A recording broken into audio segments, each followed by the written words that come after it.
of water and also pesticide and fertilizers. And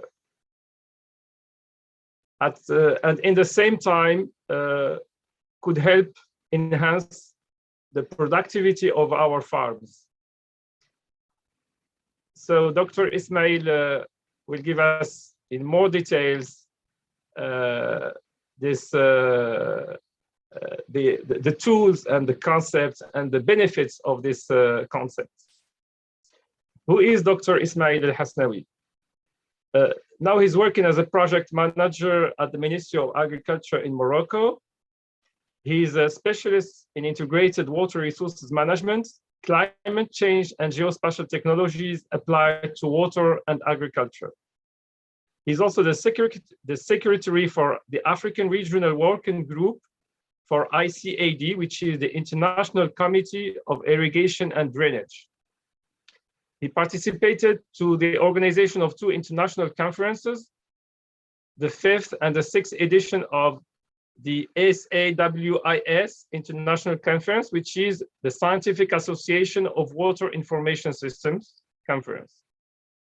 Mr. Ismail has also coordinated the contributions to 2 international projects, Growing Agricultural Engineering in Africa project, funded by the Royal Academy of Engineers in the UK, and the Green University Summit white paper presented at the COP26 summit. He has written 13 articles in international academic journals and 6 international conference papers. He is also a lecturer in integrated water resources management and hydrology at the Hassan II Institute of Agronomy and Veterinary Medicine in Morocco. Mr. Ismail holds 3 degrees, rural engineering degree from the IAV, PhD in civil engineering from Mohammedia School of Engineers, and a Bachelor of Business Law from Mohammed V University. So, Mr. Ismail, the floor is yours. Thank you. Thank you very much, Mr. Amin. And I want to say hi, everyone. I'm Ismail Hasnawi, the Secretary of the African Regional Working Group of the ICID, the International Committee of Irrigation and Drainage. And today I'm very excited to meet you today and have the opportunity to introduce the smart agriculture. So first of all, I will start with giving you a little bit of information about smart farming and spend a little bit time in explaining how we can collect data, how agriculture has been changed under different conditions, and why we need a smart farming technology. On the third part, I will show the main steps of smart farming, and after that, we will see some cases where we can use smart farming technologies.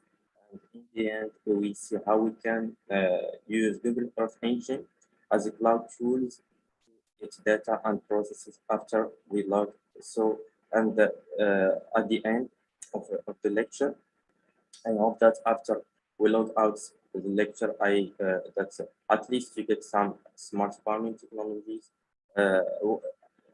definitions and how you can adopt these technologies in your own agriculture situation. So let me first thank Mr. Ismail. People are asking that the voice be louder, if you can. Now it's good. People don't hear enough, so please put your voice louder or higher. Okay. Now it's good. Do you hear me well?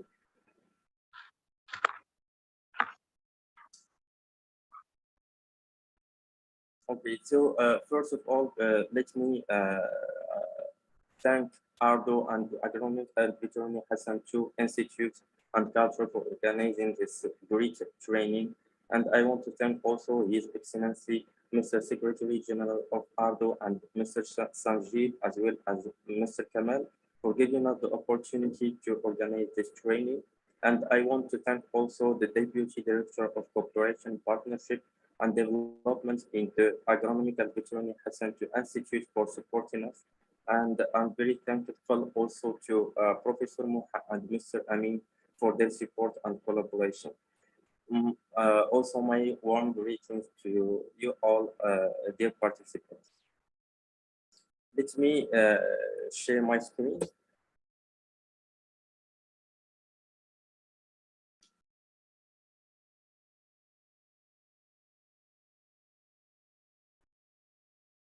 Do you see my screen?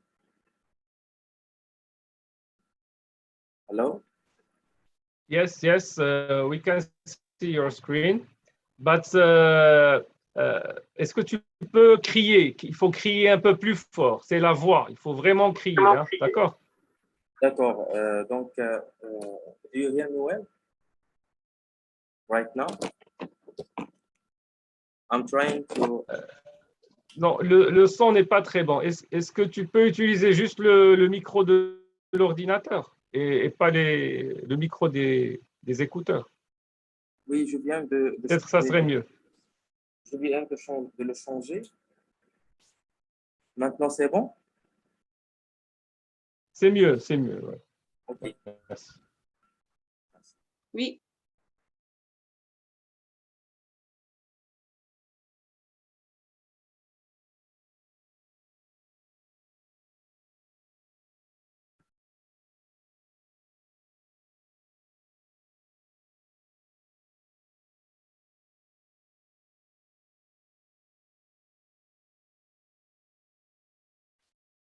So as I said, that today the webinar is aims to understand precision agriculture and how to leverage it with new remote sensing techniques and technologies. First, I will start with giving you a little bit information about smart farming and spend a little bit of time in explaining how we can collect data and how agriculture has been changed under different conditions and why we need the smart farming technology. And on the third part, I will show the main steps of smart farming. After that, we will see some cases where we can use smart farming technologies. And in the end, we will see how we can use Google Earth Engine as a cloud tools to get data and how we can process it. First of all, so I want to bring out some issues regarding food security. So when we talk about food security, we refer to all people having physical and economic access at all times to sufficient, safe, and nutritious food to meet their diets. So how we can assess food security achievements? You have to remind that the food security of a community depends on three pillars. The first pillar is the food availability. The second is the access to food. And the third one is food utilization. As you know, that the rate of agriculture production has increased during the 20th century, mainly due to mechanization, improved genetics, and increased use of inputs. However, this increase in crop production has come to the cost of excessive application of various agricultural inputs, namely irrigation, nutrition, and pesticides. The use of resource and input-intensive agriculture worldwide has led to soil depletion, water scarcity or stress, as you see in the figure, and widespread deforestation and high levels of greenhouse gas emission.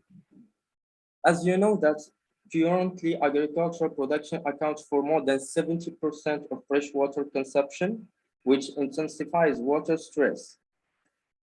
So also, as you see in the figure in the left, population growth is one of the factors that impede the achievement of food security. According to the recent FAO report, the world population will exceed 9 billion by 2050, and therefore it will be difficult to meet the needs of population in terms of food, facing several constraints, including limited water resources and their degradation in terms of quality. Also, a limited amount of arable land, and all these factors are aggravated by what we all know, the climate change. As you see in the figure in the bottom left, the climate change is a big issue for food security.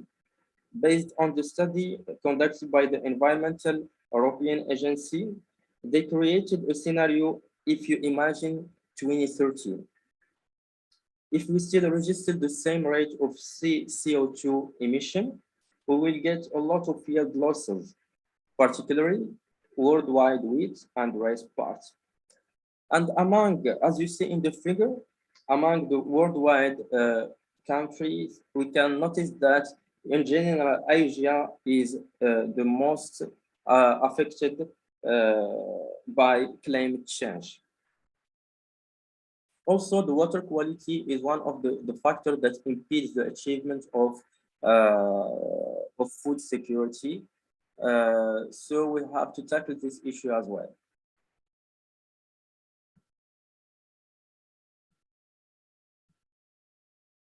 Also, COVID-19 has affected the food security. As you see in the figure, it is a study conducted by Professor Odmail and his colleagues in 2020. This research group generated two scenarios. The first scenario is scenario 0, which is normal condition, and the second one is the scenario under restricted condition.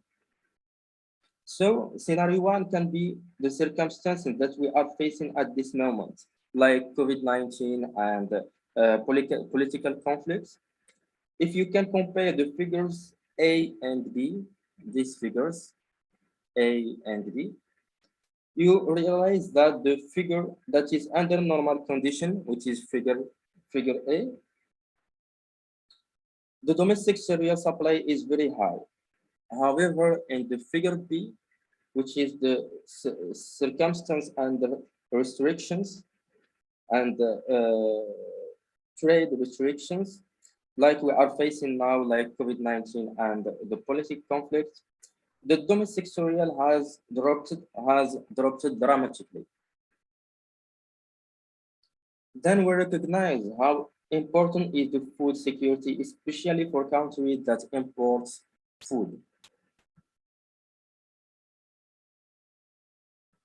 For example, United Arab Emirates is importing almost 100% of its cereals needs, and after COVID-19, they recognize how important is the food security. Now, United Arab Emirates government is investing in smart farming technologies. Namely, they are trying to transfer the Korean smart farming technology for rice production to be able to produce their own crop and supply it to the local area. Another study shows that food price will be 70% higher in 2030 than now.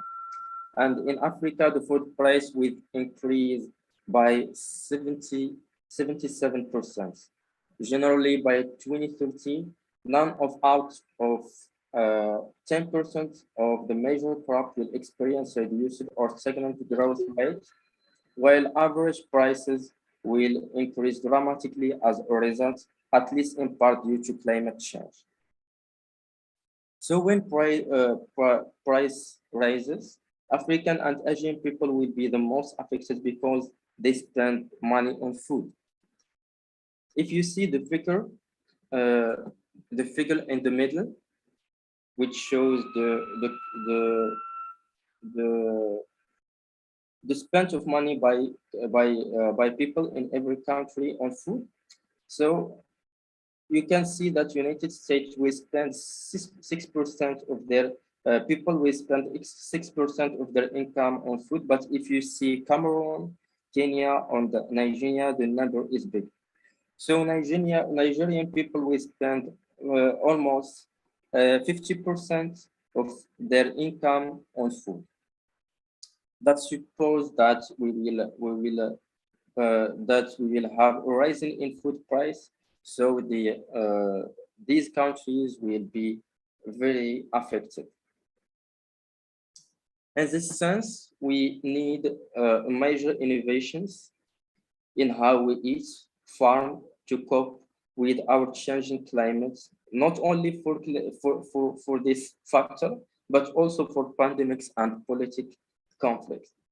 To drive agricultural systems sustainable and to build agriculture infrastructure smarter, to reshape the future of agriculture better, we need innovative agricultural production system using advanced ICT technologies, which is smart farming technologies.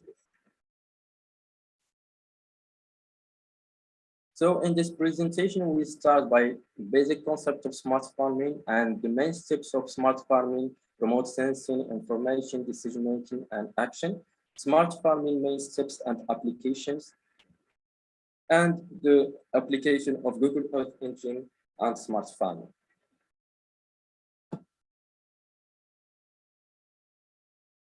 So what is smart farming? Can anyone give me any definition of smart farming? Probably you may know about it.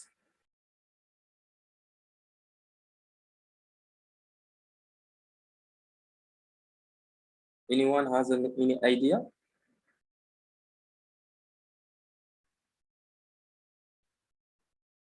So if not, I'm gonna give you some information about it.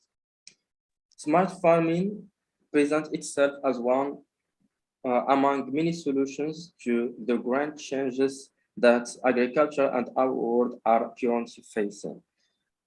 Smart agriculture has been around for the past 3 decades and has established itself as a management approach that harnesses the heterogeneity in both space and time in production fields to deploy its simple yet effective approach of applying the right input at the right time, at the right place, in the right amount, and in the right manner.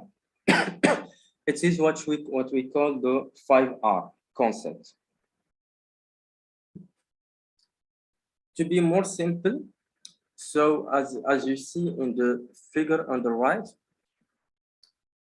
the first, we are going to make a zoning inside the parcel, which divides the parcel in small homogeneous zones requiring the same treatment. And so within this zone, we will try, of course,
Do you hear my voice now?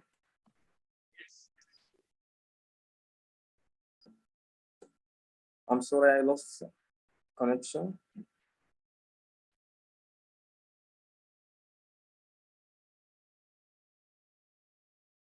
So in which slide we stop? In this slide?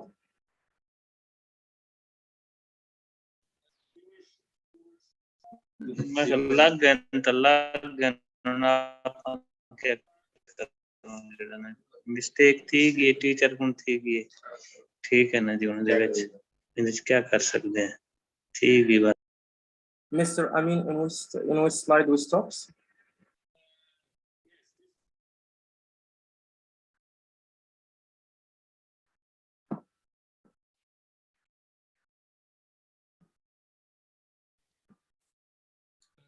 So this is the global architecture of smart farming. In other terms, we call it intelligent agricultural production system. And in this model, we have as input like labor, materials, energy, environment control, which is through this agricultural monitoring system consists on sensing, monitoring, and then control, and then actuation system. We will see these steps further. Do you hear me, Dr. Ismail? Yes. So I think you it's not this slide. You were in the slide with which showing the soil characteristics, a map of the soils, heterogeneous plots. This one. Okay. Thank you. So as I explained, that when we see this map in the right, so how we can apply smart farming. So first, we are going to make a zoning inside the plots, which divides the parcel in small homogeneous zones requiring the same treatment. And after, within these zones, we will try to vary the different agricultural practices according to the zone where the agricultural machine is located. And so the machine within the plot will be equipped with GPS or GNSS that will allow them with an embedded map to know at each moment and in which zone they are located. So thanks to GPS or GNSS, the onboard computer or console will be able to vary, that is to say, to modulate the practices within each of the zones. Is that clear? Yeah, it's clear. Thank you. Okay, so we'll have a brief history about smart farming. Over the years, the smart farming has grown worldwide and is slowly embracing newer technologies that are autonomous, disruptive, and data intensive. The first decade of smart farming has a strong focus on global navigation satellite system, which is GNSS, which is more broad and general than GPS or any other tool, and its availability to locate and quantify spatial variability in soils. The second decade focused on tractor automation and developing technologies that would allow precision management of inputs, such as crop nutrients. Now, in the third decade, there is an exponential increase in collection of location-based agricultural data via suites of sensors and sensing devices that created a new paradigm of making management decisions based on evidence for higher degree of precision management. Hence, the success of future farming practice, output efficiency, and sustainability would rely heavily on what we call, it is very important concept, is smart data. So smart data or farming the data, is very important concept in smart farming, which so data can provide us with insightful information that can make us make better decisions for farming our land. So we have to farm first the data as much as farming the land. This is the global architecture of smart farming, or what we call in other terms the intelligent agricultural production system. So the model, in the model we have as inputs like labor, materials, energy, environment control, which is through this agricultural monitoring system consists on sensing, monitoring, and then control, and then actuation system. We see these steps and how we can do this, the components of this model in details. The data-driven management for advanced farming is based on principal stages. So first, we need a crop to monitor. Is the first factor or the first variable, the main variable. The second is what we call the platform. It refers to the physical means with which information is acquired, being the sensors, the specific element through which objective data are obtained. The third main step or stage is data, which include the information directly retrieved from the parameter measured from the crop, like crop, soil, or ambience. Retrieving the data from the sensor can be done in multiple ways, from inserting a pen drive in a USB port to get the files, to retrieving data from the software applications synchronized to the internet. The nexus between the data and the decision stage involves filtering routines and artificial intelligence algorithms for getting only the right data and helping the grower to make correct decisions. And finally, actuation refers to the physical execution of an action commanded by the decision system, and it's typically carried out by advanced equipment that can receive orders from a computerized control unit. Also, the smart farming is developed using ICT technologies, and we refer to the Internet of Things technologies, which can connect different sensors between them, which can provide data accumulation and abstraction. It is a very important tool to make the smart farming. We will begin by the first or the second stage, which is the platform, which is based mainly on remote sensing technique. So remote sensing can be carried out using satellites, aircraft, or drones as platform to carry the imaging instruments. In many ways, those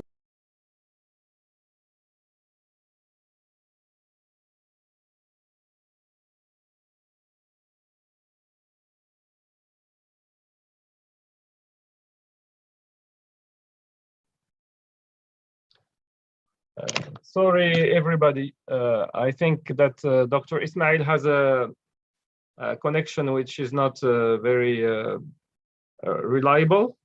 So he has been disconnected and he will be reconnected soon. Thank you for your patience.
Is there any question at this stage?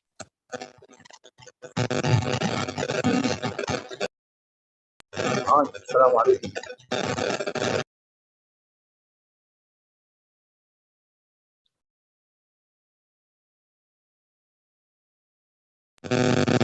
Hi.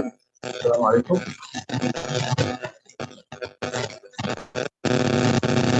So your sound is not very good. There are many parasites there. Can you write down your question, please, Mr. Mahmoud? Hi. السلام عليكم. عليك السلام, Mr. Mahmoud. Hi. I think the smart agriculture is. Yes. We can't hear you. We couldn't hear you, Mr. Mahmoud. Okay. A lot of parasites in the sound.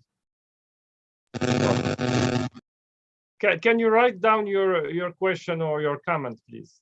I will read it.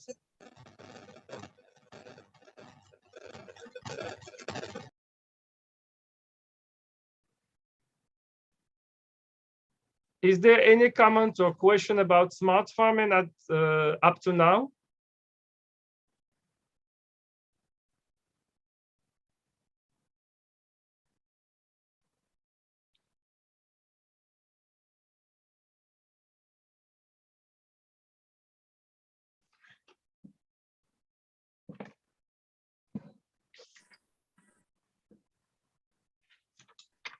I'm sorry, I have a bad connection today. Do you see my? Excuse me. So I have a question. I have mentioned earlier that how we can use the smart farming and water management for thirsty crops like cotton. Because in countries like Pakistan, India, China, cotton is the major crop and it is thirsty. We use a lot of water to crop cotton.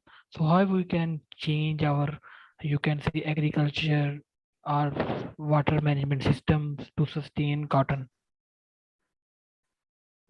Thank you for your question. Do you hear me? Yes, I can hear you. Okay, so first we in the plots, or we have to make a zoning inside the plots, so which divide the person in small, or the plot in small homogeneous zones require the same treatment. So what we are intending by the same treatment is the amount of irrigation, the amount of nutrients, the fertilizers, and your question is pointed on mainly on irrigation. So when we have, as you see in the map at the left, Amazon zone that require the same amount of irrigation, we can put the right at the right time and the right place, and the right amount of water for these crops. Also, we can use different technologies like drip irrigation, and also we can use deficit irrigation. Do you hear me? Yes, I'm hearing you. So we can use drip irrigation and deficit irrigation to reduce the amount of water that the crop can consume. And Okay. the smart farming is not only about technology. The farmer is also one factor that can help to reduce water consumption. So by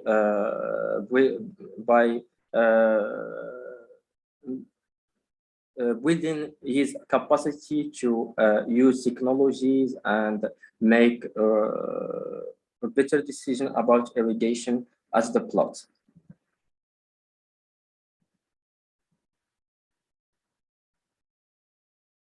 Is it clear? Yes, thank you very much. You are welcome. Do you see my screen? We are in the slide number 12.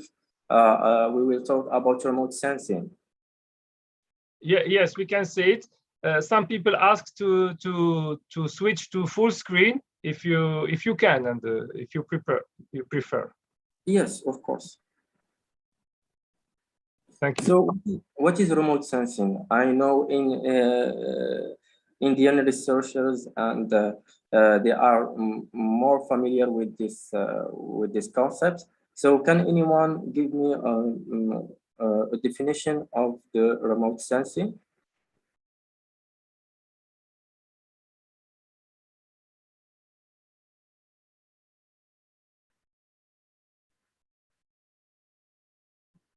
Okay, so remote sensing has been variously defined, but basically it is the art of science of changing something without about an object without chauviness. To be, of course, more simple. So as you read these words in the slide, you are employing remote sensing.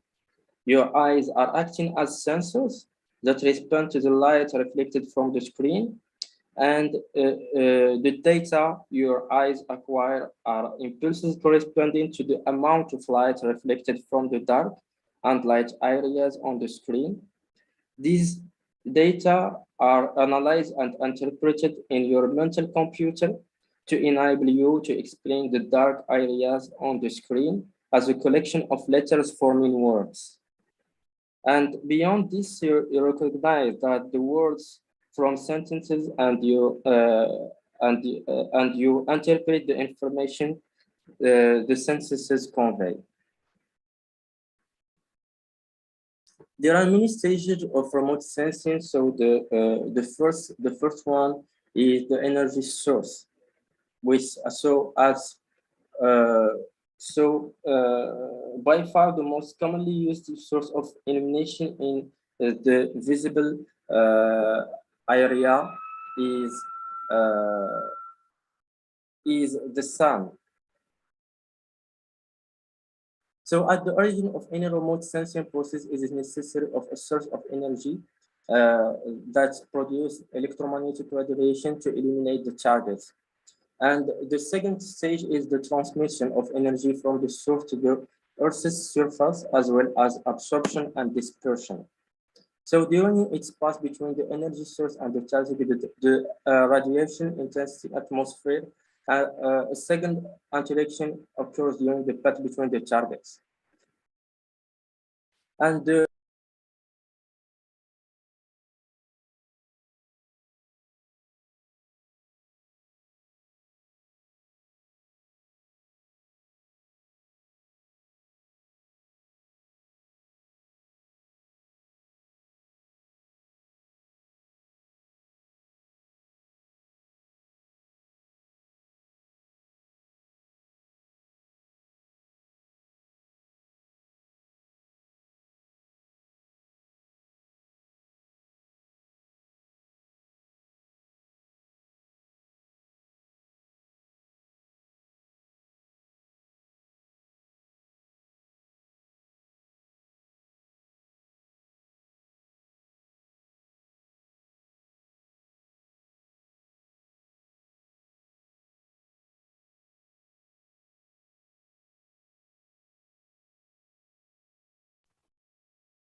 Sorry again for this delay, for this technical problem, persistent technical problem about Ismail's internet connection.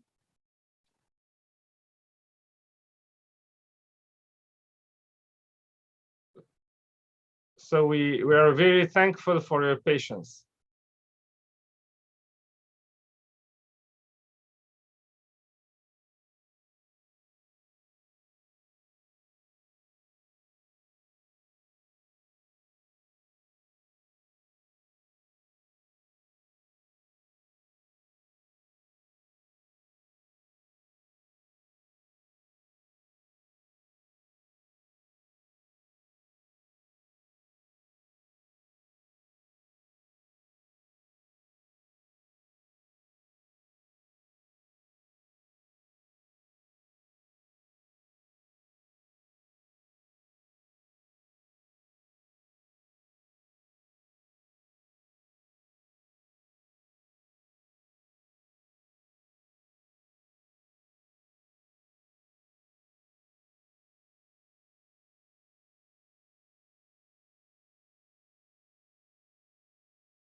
So while waiting for Dr. Ismail, is there any comment on what he said? Is there any question? What are your thoughts about smart farming? Is it possible to use it within the African or the Asian context? This is a very important question because as we know, those technologies are designed and produced in Western countries, or in highly developed Asian countries. So they have a shortage of workers. Salaries are very high, so they need a lot to automate, to make farming automated. What about our countries? What about countries that are less developed? Is it useful for them? This is, I think, a very important issue to think about. How can we adapt those technologies to our context? So there is a question about the weather in Morocco. So the weather in Morocco is the Mediterranean weather. and it is because Morocco, we have the north, which is rainy, but the south of Morocco, there is a desert. So very little rain in the south of Morocco. Thank you, Dr. Ismail. Now he's back with us. So I'm very sorry for this bad connection. So the most fundamental concept in remote sensing is the nature and propagation of electromagnetic radiation. So the electronic radiation consists of an electrical field that varies in magnitude and in direction.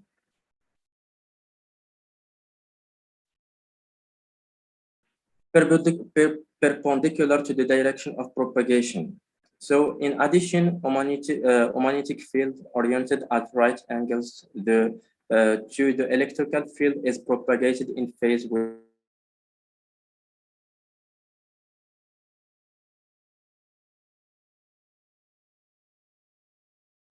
representing the electrical field.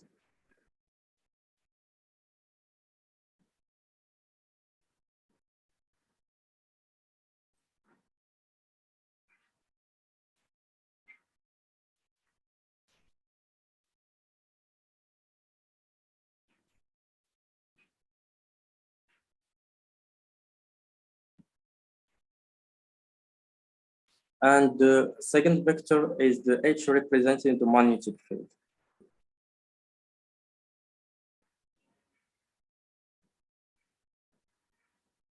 There is many concepts that we have to understand about remote sensing. The first concept is the absorption of anybody. So anybody whose surface received electromagnetic radiation can absorb a part. So this absorbed part serves to modify the internal energy of the body in the question, and the radiation communicates energy to the particles which constitute the penetrated medium, so it flows an absorption of energy. And the ratio between the absorbed energy and the received energy is called the absorption coefficient or absorbance. And when a photon is absorbed by an atom, it transfers its energy to the atom. So one of the electrons in the atom can then jump from its initial energy state to a higher energy state. And in this case, the atom is said to be excited.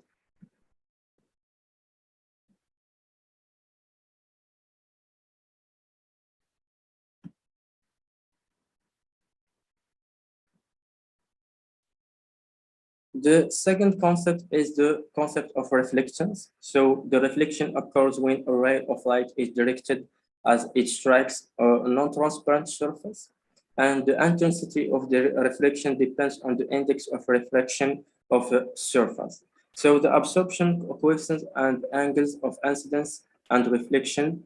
So anybody that receives a certain amount of radiation energy from an external source may reflect some of it. And the ratio of reflected energy to incident energy is called the reflection coefficients or reflections. So when the received energy is solar energy and the irradiated surface are terrestrial or planetary surface, the reflectance is called albedo. The reflection occurs at the intersurface between two media where the speed of propagation is different. And the reflection depends on the nature of the surface, if it is smooth or rough, so which gives us this concept of spectacular or diffuse reflection. So if the separation surface is flat relative to the wavelength of the incident radiation, the reflection is called specular, and the reflected radiation is directed entirely in one direction, and the reflection obeys to the law of Descartes. And if the separating surface is rough with respect to the wavelength, there is diffuse reflection. So the energy can then be scattered in all directions in the hemisphere where the incident radiation comes from and no longer obeys to the law of Descartes. The third concept is the concept of transmission. So the transmission of radiation occurs when a radiation passes through a substance without significant attenuation, and anybody that receives a certain amount of radiation energy can transmit some of it. The ratio between the transmitted and the refracted energy and the incident energy is called the transmission coefficient or transmittance. So the transmittance is dependent on the thickness or depth of substance and especially its ability to transmit energy. And a transparent object has a high transmittance for visible radiation. So the sum of reflected, absorbed, and transmitted energy is equal to the incident energy.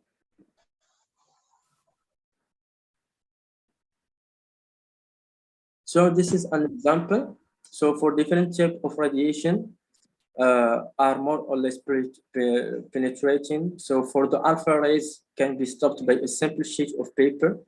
And on the other hand, beta rays pass through the same sheet but are stopped by a place. So it depends on the object's composition or biochemical characteristics. So the radiation can penetrate or not.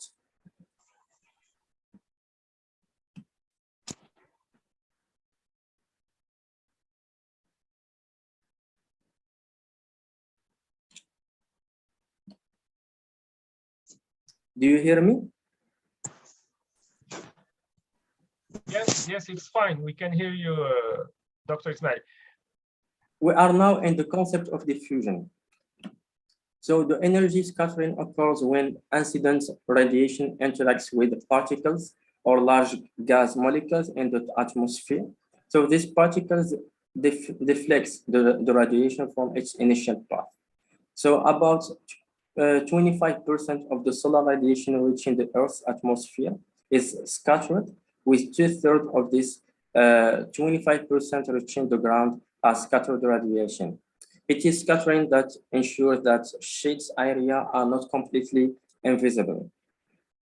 So the level of scattering depends on several factors such as the wavelength, the density of particles and molecules, and the thickness of the atmosphere that the radiation must pass through. So what is the electromagnetic spectrum? It is a fundamental concept that characterizes the wavelength intervals. So the electromagnetic spectrum is covers a wide range of wavelengths from the nanometer to several tens of meters. So for the radio waves, band covers the radio band covers the region of wavelengths longer than 10 centimeters. This region is used by active radio sensors such as imaging radars, altimeters, and sounders, and to a lesser extent, passive radiometers. The microwave band covers the neighboring region down to a wavelength of 1 millimeter.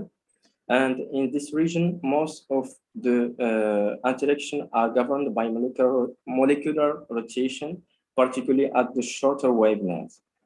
This region is mostly used by microwave radiometers, spectrometers, and radar systems. For the infrared band, it covers the spectral region from 1 millimeter to 0.7 micrometer. This region is sometimes subdivided into subregions called submillimeters, far infrared, thermal infrared, and near infrared. So in this region, molecular rotation and vibration play an important role. So imagers, spectrometers, radiometers, polarimeters, and lasers are used in this region for remote sensing. The same is true in the neighboring region, which is called the visible region, which range from 0.7 micrometer to 0.4 micrometer, where electronic energy levels start to play a key role. In the next region, the ultraviolet sensors have been used mainly to study planetary atmospheres or to study surfaces with no atmospheres because of the opacity of gas at these short wavelengths. For the X-rays and gamma rays have been used to an even lesser extent because of atmospheric opacity. Do you hear me? Hello? Yeah, yes, we can hear you. It's fine. Okay. So their use, the use of the electromagnetic spectrum is highly recommended or highly used in remote sensing. The most important concept is the spectral signature, which is a fundamental concept to identify objects using remote sensing. So why we use remote sensing is for identifying objects and their characteristics. So the spectral signature is the quantitative measurement of the spectral properties of an object in one or more spectral bands. So using cameras and other remote sensing instruments, we can observe the brightness of objects over a range of wavelengths so that there are numerous points of comparison between the brightness of separate objects. A set of such object observations or measurements constitute a spectral response pattern, sometimes called the spectral signature of an object. So can anyone explain me how we can detect objects based on the spectral signature?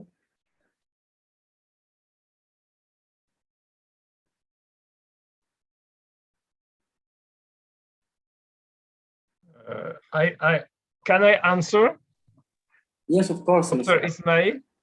So I think the spectral signature means what it means. So each object has its own signature, which differentiates it from other objects.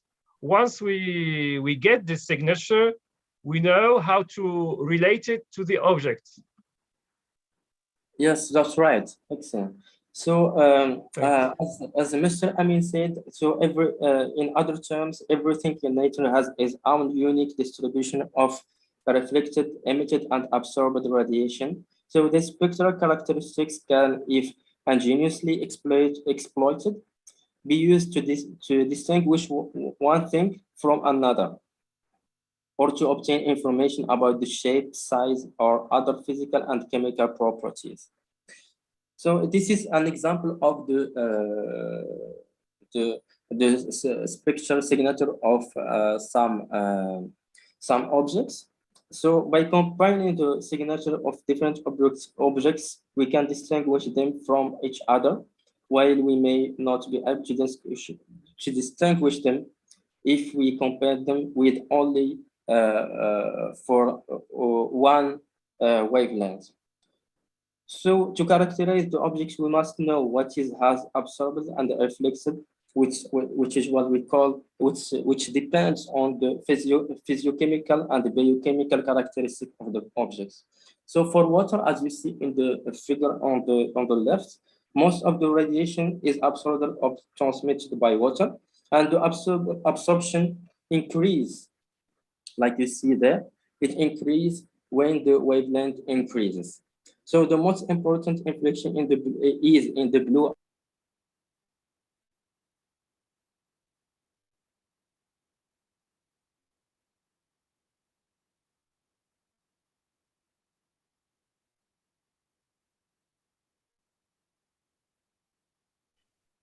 I think we have lost Dr. Ismail again. What's an amazing what an amazing day today. It's funny. So we beg for your pardon and your patience. Hi, assalamu alaikum, doctor. Assalamu alaikum, Dr. Mahmoud Al-Khulaif. How are you? Alhamdulillah, I'm fine, thank you. I think because the technical problem today, Yes. I don't hear Dr. Ismail if he talk about conversation agriculture. because I think the best thing for smart agriculture, for two reasons, for environment, for economic, for food security. In my country, we adopt, but not separate all the area for agriculture.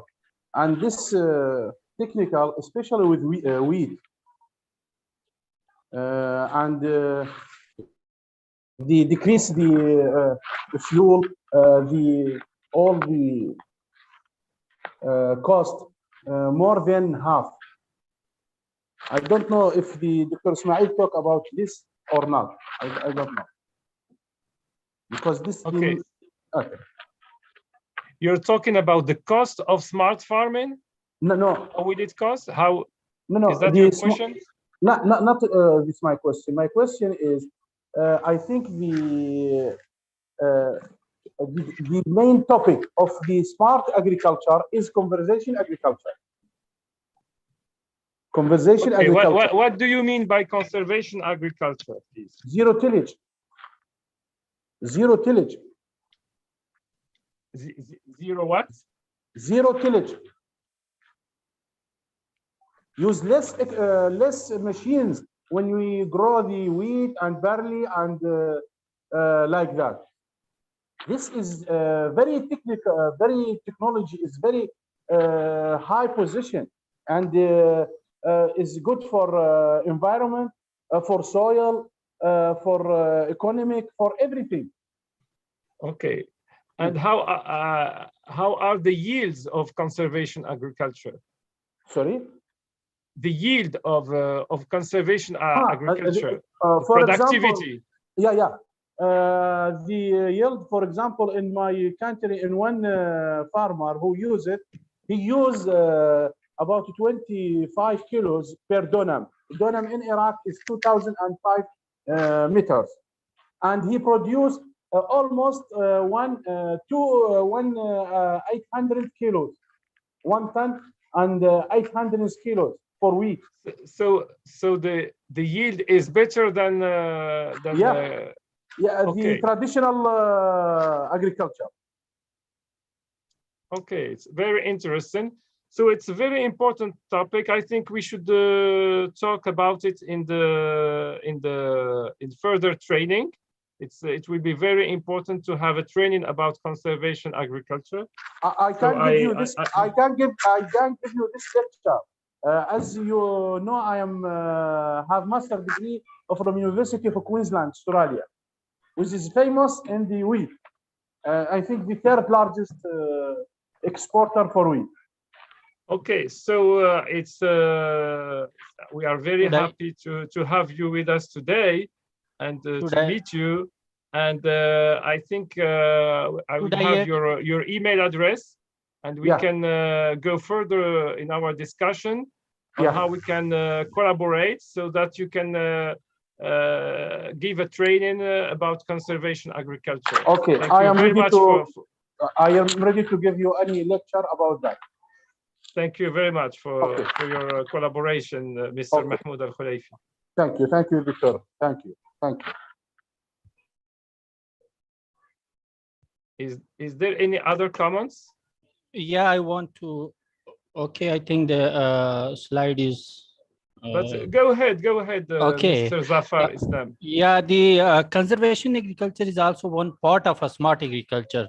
Smart agriculture means a complete mechanized agriculture from the land preparation till to sowing and irrigation and all the related problems of crop, even disease, are there any deficiencies in the field, and when to irrigate, and the crop yield, the quality, it's all covered in a smart agriculture practices. But conservation is only one part of that, in which we focus only on the sowing methodologies of the crop, like no tillage, zero tillage. So it's if we convert our agriculture on the smart agriculture or complete a mechanized agriculture, they from a very small area, from a very a small field area, we can get a high yield. Okay. Mr. Zafar Islam, thank you for your comments and suggestion. Could you introduce yourself so we can know you more? Sorry, about my profession. Yes. I'm an agriculture engineer and having 17 years experience in agriculture water management. Okay. So I work in Pakistan Agriculture Research Council here in Islamabad. Okay. So nice to meet you, Mr. Zafar. Thank so you. we can continue the presentation of Dr. Ismail. Okay, thank you. Thank you. It's really very important, but unfortunately, there is a technical problem in the presentation. Yes. Thank you.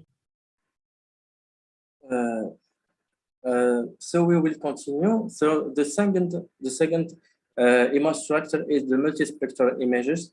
So multispectral images is composed of different bands like blue, green, red, and red, and near infrared. So as you see in the figure in the right, the Landsat 8-9 operation land imager OLA presents 11 bands. So we can use different bands depending on our objective, study objectives.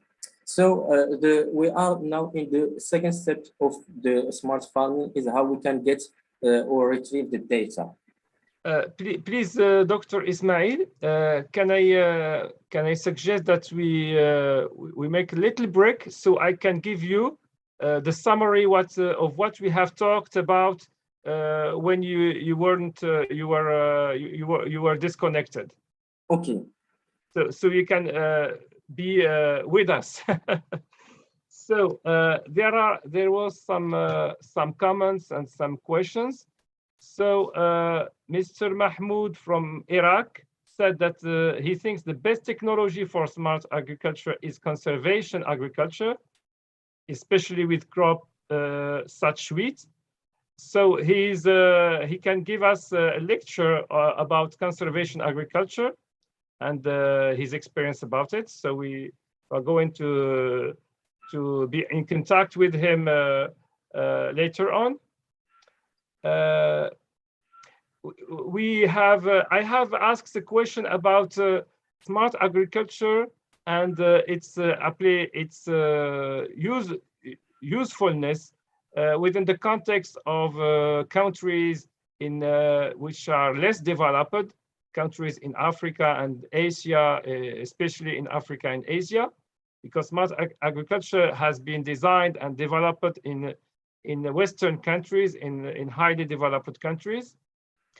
Ahmed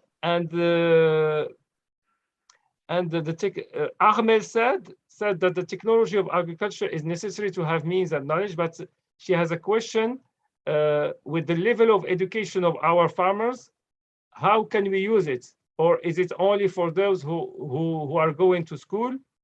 And we had also an answer of this question from Mr. Okay, who answered this question?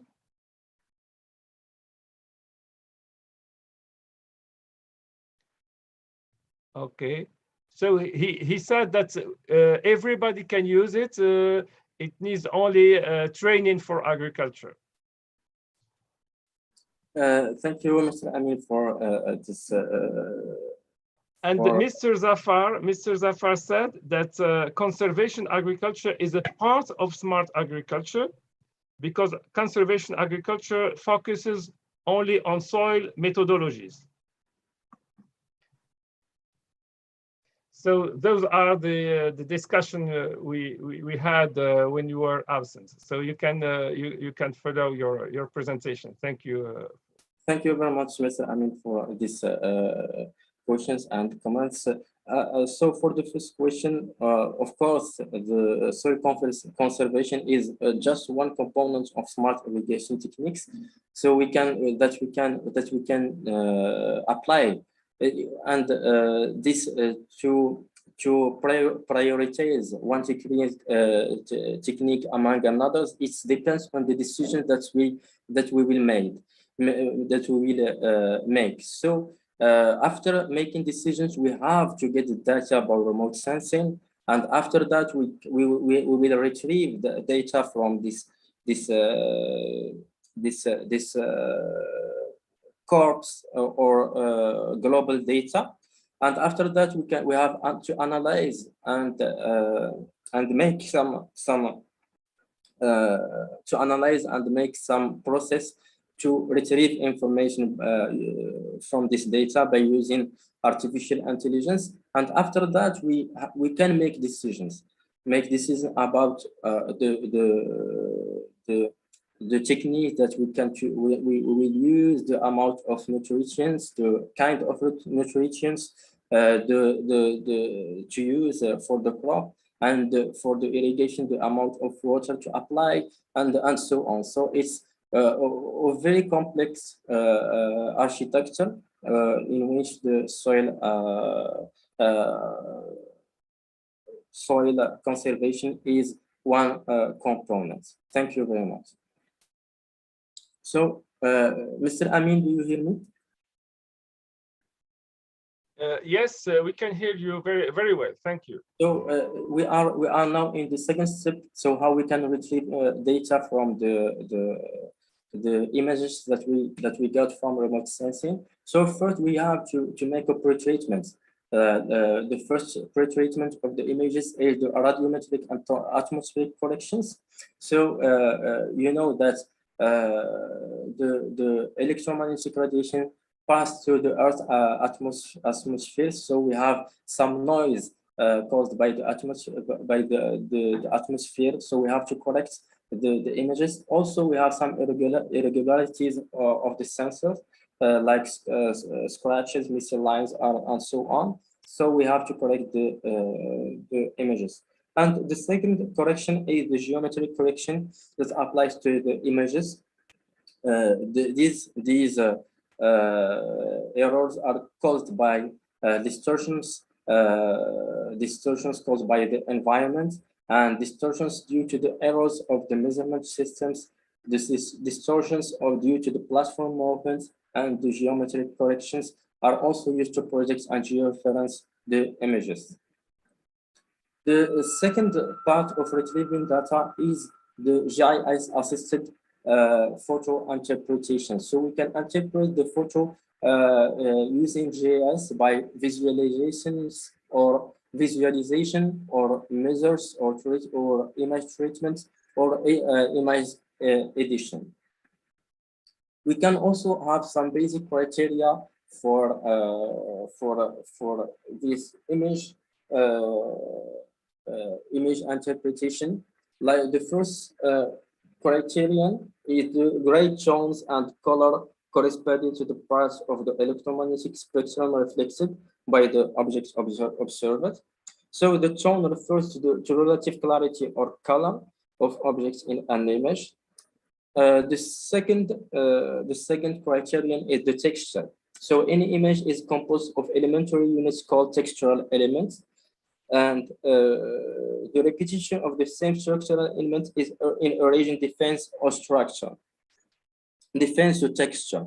And the third criterion is the structure, which corresponds to the spatial arrangement of natural objects.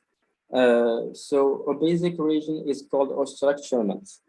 And the fourth basic criterion is the form. So we can identify objects by their forms, and and we have also the shape. So the shape describes the external limits of an object. The adjective to describe the shape is natural shape, artificial shape, regular shape, geometric shape, and rectangular shape. So the shape correspond to the dimensions of an object depends on the scale of the image. The last criterion is the shadow. So the presence of shadow can be an aid or can help to identify the objects. Or also the shadow can, in some case, complicate the identification by masking the information. The third techniques to extract information is by combining different colors. So all the colors, as you know, are formed by the addition of the light of the three additive perimeter colors like red, green, and blue. So if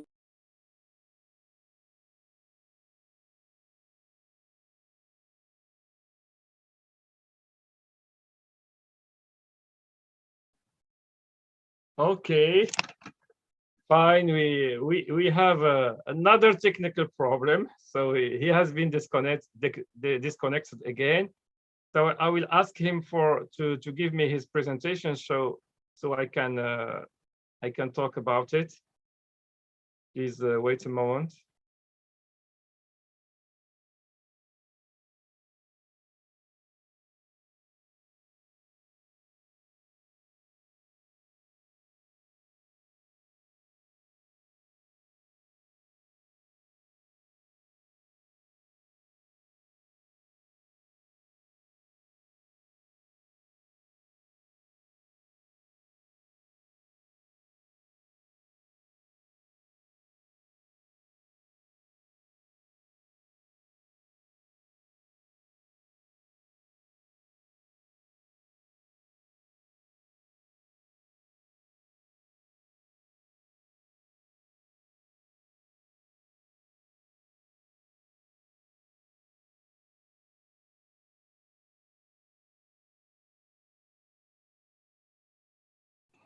Professor, I mean, your mic is mute. Professor Ami, your mic is mute. You are not audible. Hello.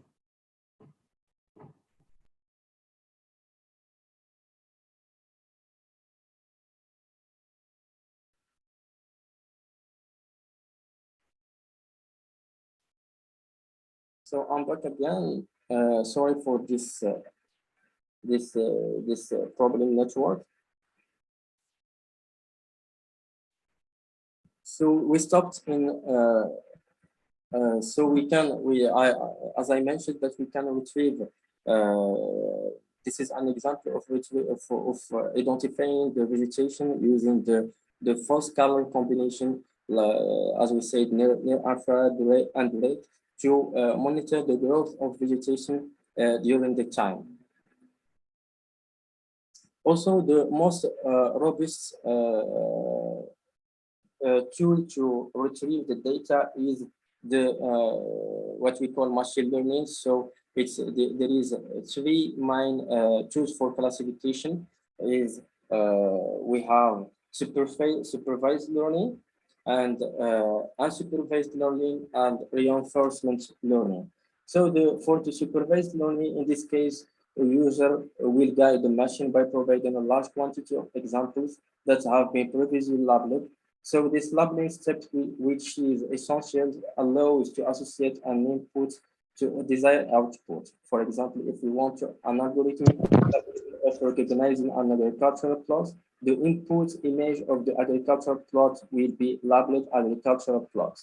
And the other photo that do not present an agricultural plot will be labeled other. Thus, for an input data, we will have in output either a farm plots or another, identified by our network. The second tool is unsupervised learning. This concerns on clustering problems. So a process in which we wish to partition and classify heterogeneous elements into subgroups that are linked by common characteristics. It is the machine itself that will determine the features in common between the data without external intervention. And for the reinforcement learning, we will use the notion of agents, environment, and reward. So an agent will react according to a state of the environment and set an action according to it. So a reward system will allow the positively or negatively impact the agents, and depending on the action taken, the goal of the system is to collect on as many points as possible, so it will be able to understand the difference between a good action and the bad one, and thus progressively promote good actions. So we try to reproduce the natural mechanism of knowledge acquisitions. In this, it is like a child who discovers a flame for the first time. So he will burn himself once by touching it and will not do it again. So it is extremely powerful because it does not require a large set of data like the two previous learning processes. The main classification that we use in remote sensing are remote supervised and unsupervised classification. So we can use this to the supervised classification using different methods like hypercube method, maximum likelihood, minimum distance method, and support virtual machine. And for the unsupervised classification, we can we use it so when we have no information about the spectral signature of the objects. So we generally determine three parameters like the number of classes, the classification of algorithm, and the number of iteration. So the final step is we have to validate our data that we retrieve from images. So by fieldwork mission, data collection, and setting up a sample device choice for sampling method, we have to make sufficient number of samples, good distribution of the image on the image, easily accessible, preparation of a form of each sample, location of the samples on the cartographic support, integration of the segments in the GPS, and optimization of routes in the GIS environment, and finally printing the images on the paper. So for the exploitation of the data, we can use GIS and different vegetation indices. We have very different vegetation indexes that we can use to identify our objects. I will show you some tools that will be very useful for you.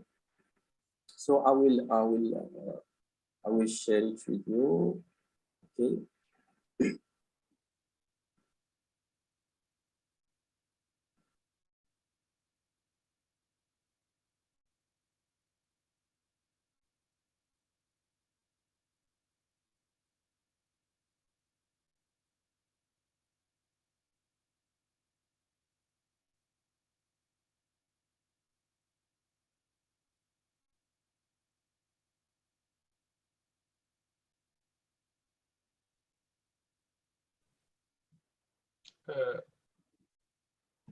Dear Dr. Ismail, we cannot hear you anymore.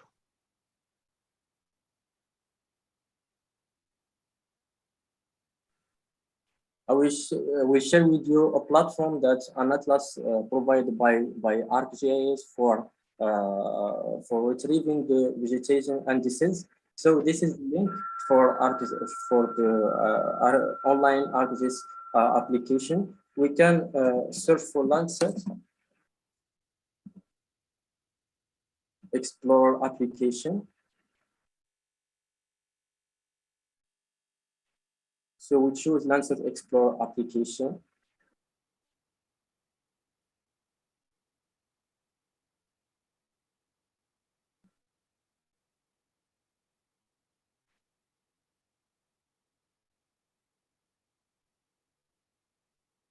Do you see my screen? May I ask a question, Dr. Ismail? Yes. We are talking about smart farming, but is smart farming is it precision farming? Is it the same concept or it is different? Yes, it is the same concept because we have to know in which the homogeneous zones that need the same amount of every factor of every variable. So Okay. after detection of these zones, we can act and we can. So what about the resolution of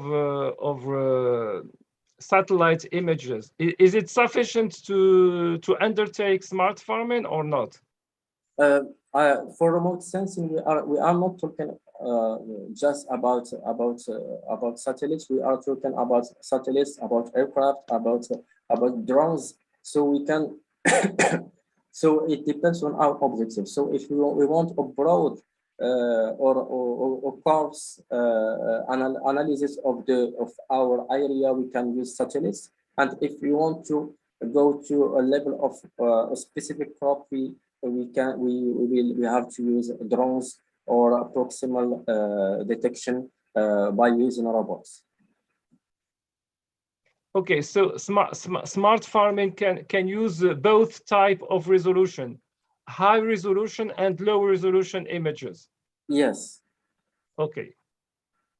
So in this app apps provided by the ArcGIS, we can have a general view about our area. So the first tool provide us with different indexes like in geology, bathymetry, vegetation indexes, and index and monster index. So for if you show vegetation index, it shows the different part where we have vegetation. And for the second tool, we can choose the image time that we want to analyze, and also the filter the percentage of the cloud that we want to have. And the third one it's a tool that we can compare between the base map and the thematic map. So that's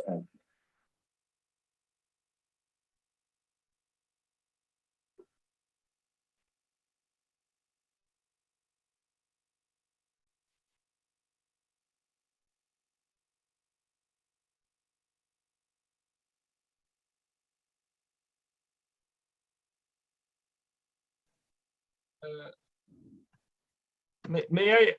There has been some questions about the cost of smart farming, and the question is, can smallholder farmers can they use this technology regarding to its cost? Yes, of course. There is some sensors that are very have low cost that is dedicated for the small farmers. That's like the sensor developed by by the VIA Institute in Australia. They provide some cheap or less expensive sensors for the small farmers. That is, the brand is called the Chameleon sensors. So and also the information provided by the sensors are very we can understand this easily. Either we are an intellectual or expert or illiterate person. I think that OCP, for those who don't know OCP in Morocco, it's one of the largest producers of phosphates in the world. And they are very interested in technologies, in helping farmers. And I think they have developed some applications and that can be used by farmers so that they can choose the right fertilizer, specific fertilizer for their soil, based on artificial intelligence and satellite images and so on. Yes, of course. I mean, so the university are developed and incubates many startups that are operating in the field of smart farming here in Morocco. But the cost of this of the sensor providers or the system provided is a little bit expensive. So for small farmers, they can't afford this kind of technologies here in Morocco. Okay, so the technologies developed in Morocco are expensive, but there are other suppliers in Australia which provide those sensors at a lower cost. Yes, yes. All right. So this is an example of the most used vegetation index, which is NDVI. So NDVI in agriculture detects the timing of phenological events using visible, red, and near infrared reflection captured by the sensors. So as you see in the figure, if you have an NDVI between -1 and 0, we have probably a dead plant or animated object, and if we have an NDVI between 0 and 0.33, we have an healthy plant, and if you have an NDVI between 0.666 and 1, we have a very healthy plant. So this is an excellent illustration of what we can get from the images provided by the sensors. So when we calculate the vegetation indexes, we can know about the health of the plant, the soil moisture, the demand of irrigation, and so on. For the first steps of decision making, we have what we call decision support system. So in this situation, many field parameters need being considered. So people find practical difficulties in managing complex information to make effective decisions.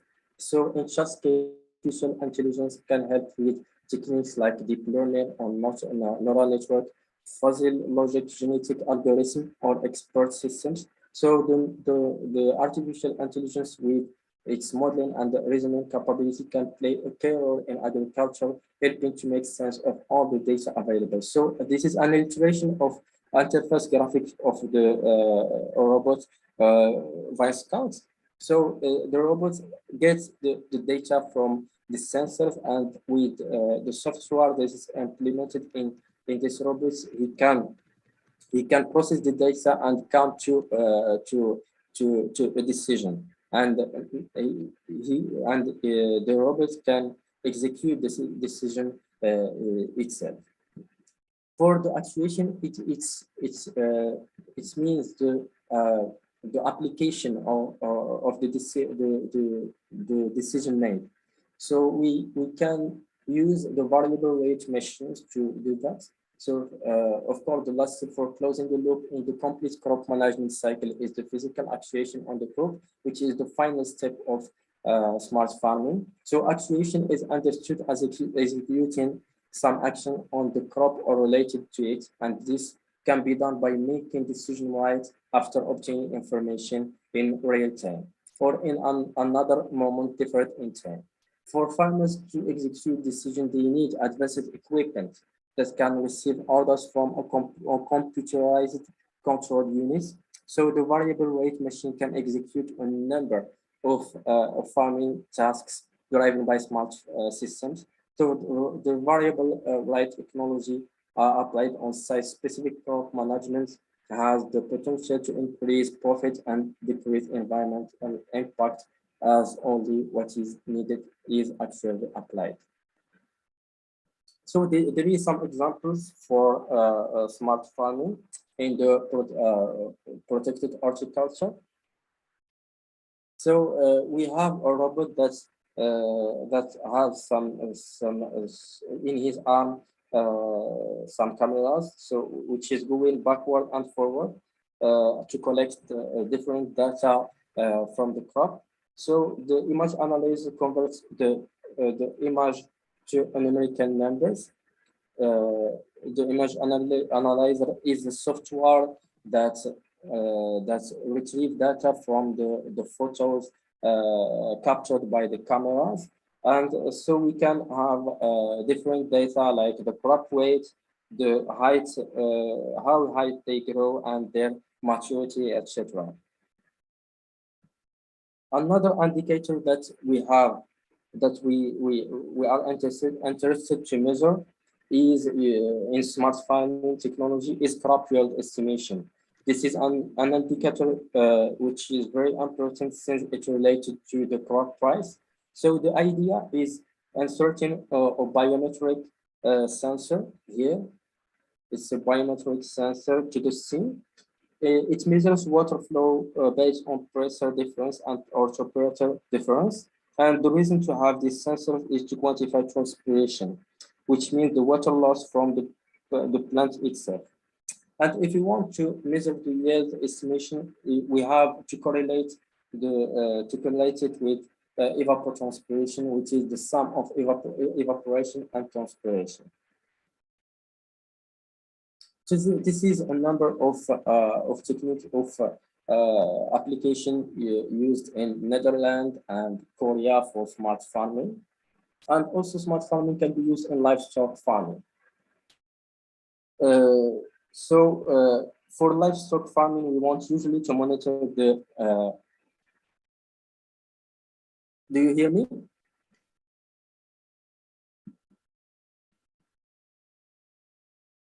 Yes, we hear you. Yes, thank you. Thank you. So for the livestock farming, we want usually to monitor the animal's health. Then energy analysis is very important to do that. To analyze energy, we can analyze spectral images and thermal images like you see in the figures. Also, to monitor the nutrient types, we can insert sensors in their stomach. Also, we can attach a GPS to their body in order to interpret their movements. If their moves are slower than before, we can quickly conclude that something is going on. Also, another indicator that we want to that is very important to monitor in smart farming is the pest control, which is correlated to weather chance and crop and the variation of also of weather and soil characteristics.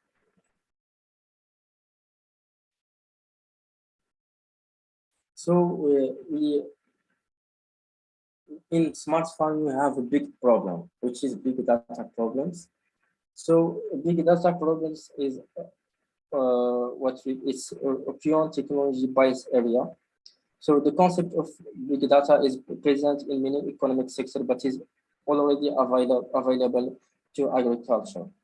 So the ever-growing amount of data available for field management makes necessary the implementation of some type of automatic process to extract operational information from bulk data. However, the volume of data currently retrieved from most commercial fields is arguably not yet at the level considered to be classified as big data. So big data has three dimensions: the volume, velocity, variety, veracity, and valorization. Do you hear me? Hello? Yes, Professor. Yes. So for the volume, it refers to data sets whose size is beyond the ability of typical database software tools to capture, store, manage, and analyze information. And velocity refers to the capacity to acquire, understand, and interpret events as they occur. For variety refers to the different data format and the diverse degrees of complexity. Veracity refers to the quality, reliability, and overall confidence of the data, and valorization is the ability to propagate knowledge, appreciation, and innovation. So to handle this problem, we can use a cloud tool, which is Google Earth Engine. So the cloud-based platform is a cloud-based platform for geospatial data analysis working in big data, geospatial infrastructure.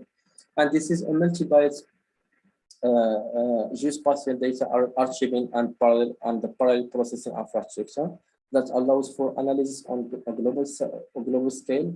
It combines free geospatial datasets like Landsat, Sentinel, MODIS, land cover maps, and so on. So the Google Earth Engine provides a data explorer and an application programming interface API based on JavaScript and Python. So this is an illustration of the different components of this of the Google Earth Engine, which is the editor code and where we can the console and the core of our algorithm, and the fourth part is where we can choose our case study. It provide different tools like image collection, machine learning algorithm, and projection. If you may, I will show you an example of this tool.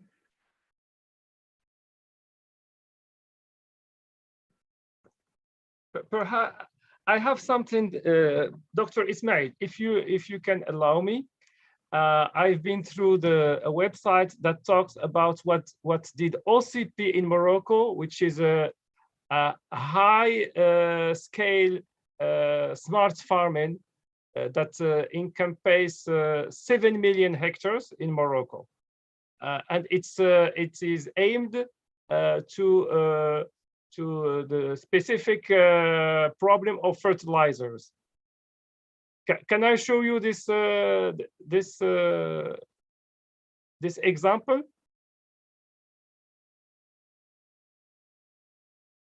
Dr. Ismail, do you hear me?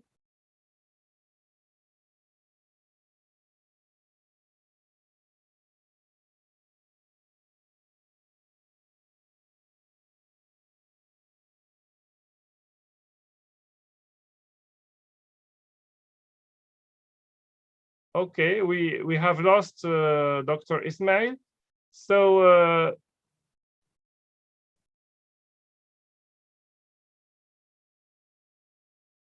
I want to show you the OCP experience. So can you see my my screen? Yes. Okay. Yeah. So this is an article that I have just gotten from the internet. So OCP is the l'Office chérifien des phosphates. So it's the phosphates mining and fertilizer production company in Morocco, which is a state company. OCP is currently deploying about 30 smart blenders production units at the national level. These smart machines allow us to tailor fertilizer production to crop, soil quality, and fertilizer product requirements. The OCP method is also based on soil analysis, testing platforms, fertilizer design, and production monitoring. This allows farmers to see how their yield change compared to their usual production. So it's for all farmers, small farmers and big farmers. This is taking into account other factors of production, the fertility map of cultivated soils in Morocco, called FertiMap. So the first data is the fertility map, and they have undertaken a fertility map of all the land, the agricultural land in Morocco. Indeed, this map of the OCP aims to achieve a rational fertilization of crops.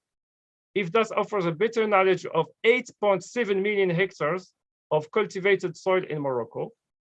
Also, it allows to develop an innovative system of fertilization consulting carried out as part of a research and development agreement between the group and the Ministry of Agriculture. It also aims to establish an interactive solution on soil resources and their main characteristics. In addition, there is the establishment of a range regional formulas based on soil analysis. To date, 7.12 million hectares have been mapped and more than 33,000 sample analyses analyzed. This made it possible to provide farmers with a free database on the Fertimap website. This includes the amount of organic matter, the soil pH level, etc. Similarly, it sheds light on the class and quantity of fertilizer recommended on an estimate of cost. So we are here at the heart of smart farming, because smart farming aims to reduce all the input and reduce the costs for the farmer. One of the inputs is fertilizers. And now we see that in Morocco, OCP is deploying a solution, a smart farming solution about fertilization in the whole country. So this is a reality, and it can be also deployed in other countries if there is a decision about it, and there is a government support to do this.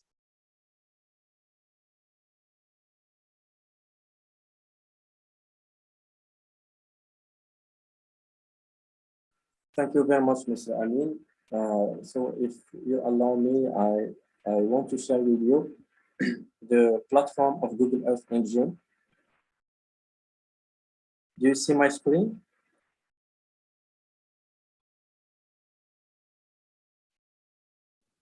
Yes, yes. So this is the platform of the Google Earth Engine. It's a cloud platform. So here I have developed an algorithm about NDVI index. So here we can have the body of the algorithm, and here in the bottom you can make your own study area, and when you finish, you can run the algorithm. So here, as you see, we can have the NDVI map according to your study area. So it's just an example that's make you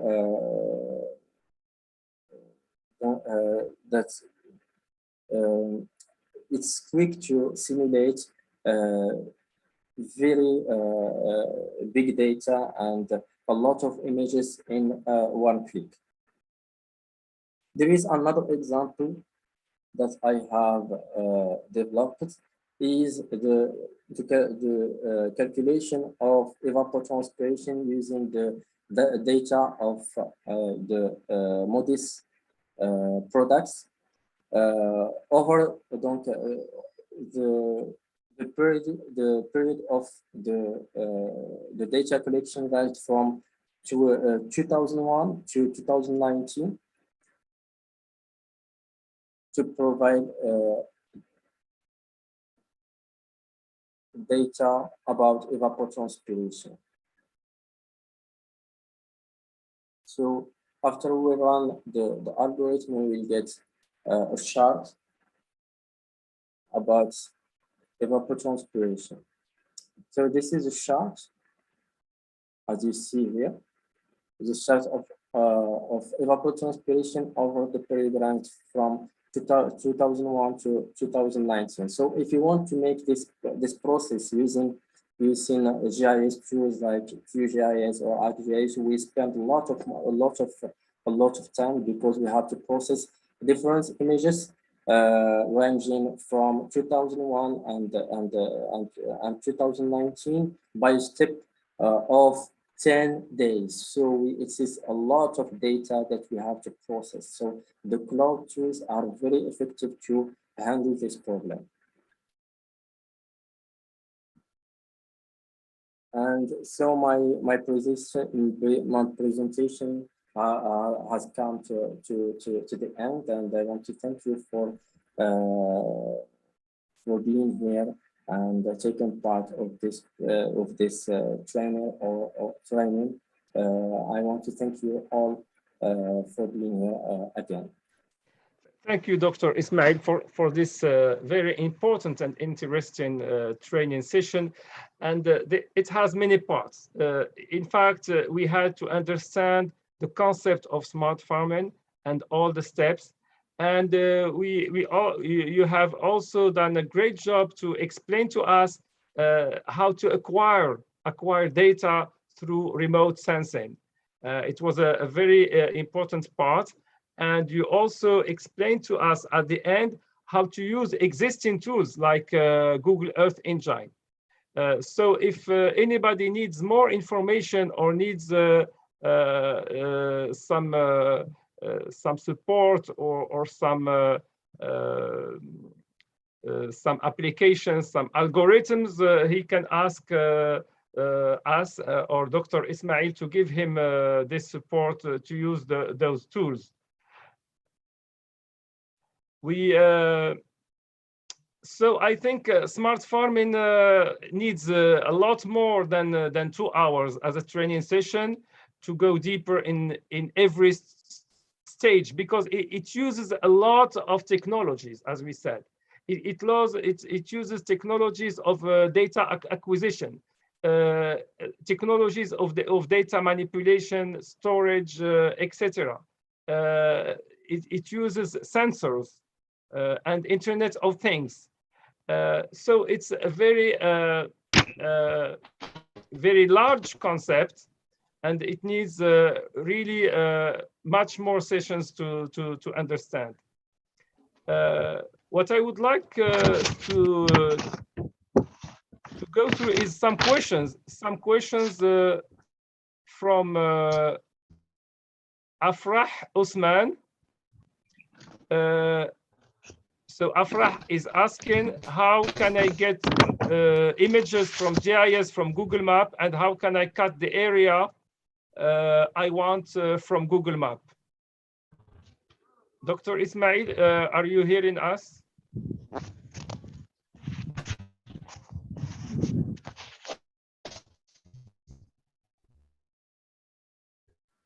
Yes, thank you very much for this question. So for Google Maps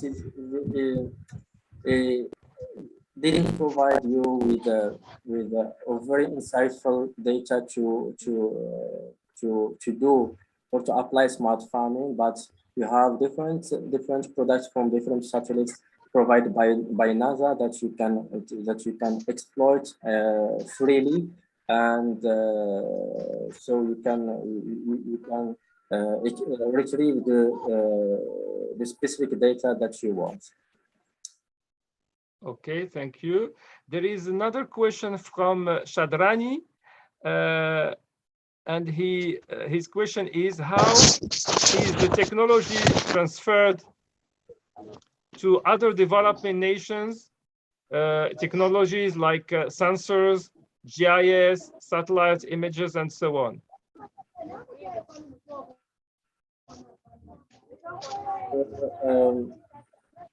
I think that there is really please mute yourself.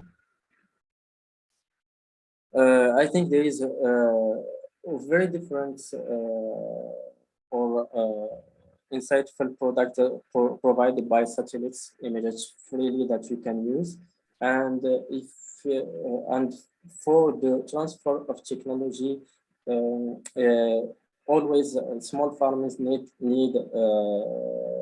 to be supported by governments and international foundation to get these technologies. And the most important in technology transfer is building capacities of the farmers to use better these technologies.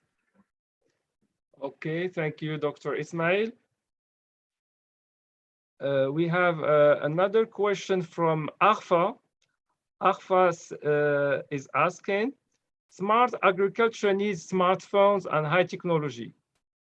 So I think, what about implementing those technologies in development countries?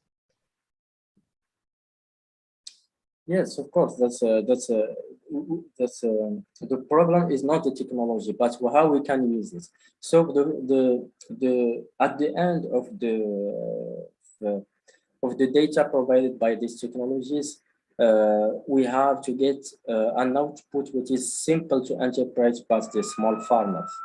So like colors, like I will show you the example of the Australian experience that provide what we call chameleon colors. So the sensors are providing retrieving some data from the soil, and and the output is simple colors that نجمي تعطينا مثال simple colors that farmer can interpret easily and can act based on these colors. There is a question from Ayman. What about the use of GPS in smart farming, particularly in auto-guidance tractors and farm machinery? Yes, we have mentioned that in the presentation that GPS and GNSS are main factors or main tools that we have to use in smart farming, because GPS can provide us with the location of the robots, and also the in livestock smart farming, the location of the animals and so on. So it is a very important tool that is used in smart farming.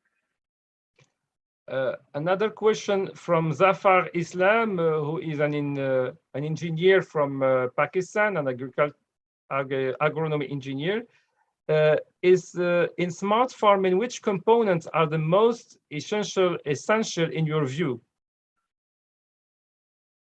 In my view, that's all the components are very important, because we need them to make a decision in the final step. So we have to combine these different and analyze these different components to make a better decision. So as many as we have, as many data as we have and components as we have, we can have better decisions. Okay. I don't have any other questions. Is there other questions or comments or suggestions, or you want to share with us some of your experience?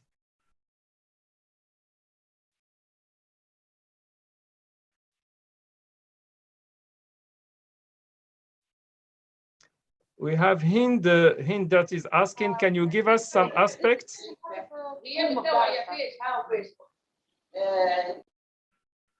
Hind is asking, can you give us some aspects of smart farming? Yes, of course. So I will give you an example of irrigation. So if you want the amount of water to apply to the crop, we have first to make a zoning inside the plot. So we can divide the plot in small homogeneous zones that require the same amount of water. It depends on the soil moisture, the kind of crops, the evapotranspiration. So we combine these different parameters and factors to zone the plot. And based on this zoning, we have to practice agriculture. We have to make agricultural practices according to these different zones, using, of course, the automated irrigation irrigation, what we call it, materials. Okay. And we will take the last question from Abi Roy. The question is, can you share these codes in Google Earth Engine? And the second question, can you elaborate these codes in Google Earth Engine? Yes, of course, we can elaborate whatever we want in Google Earth Engine. It depends on our needs. And for the codes are freely available on Google Earth Engine. You can search for them and find it after. And of course, I will share it with you in the chat. Okay, thank you, Dr. Ismail, for this very interesting session about smart farming and its use to reduce the impact of farming on the climate, and how we can use smart farming to adapt to climate change. It's all about adaptation. It's all about reducing the inputs and reducing also the outputs like dioxide, carbon, and etc. So we arrived to the end of the session, but we need you to be with us for 20 minutes more because we have with us Dr. Professor Moha El Ayashi. We have with us Dr. Sanjeeb from Ardo and Mr. Kamal Dameja. So everybody want to do a speech to you concerning me. I just like to summarize what we have done during those 4 days during this training program. So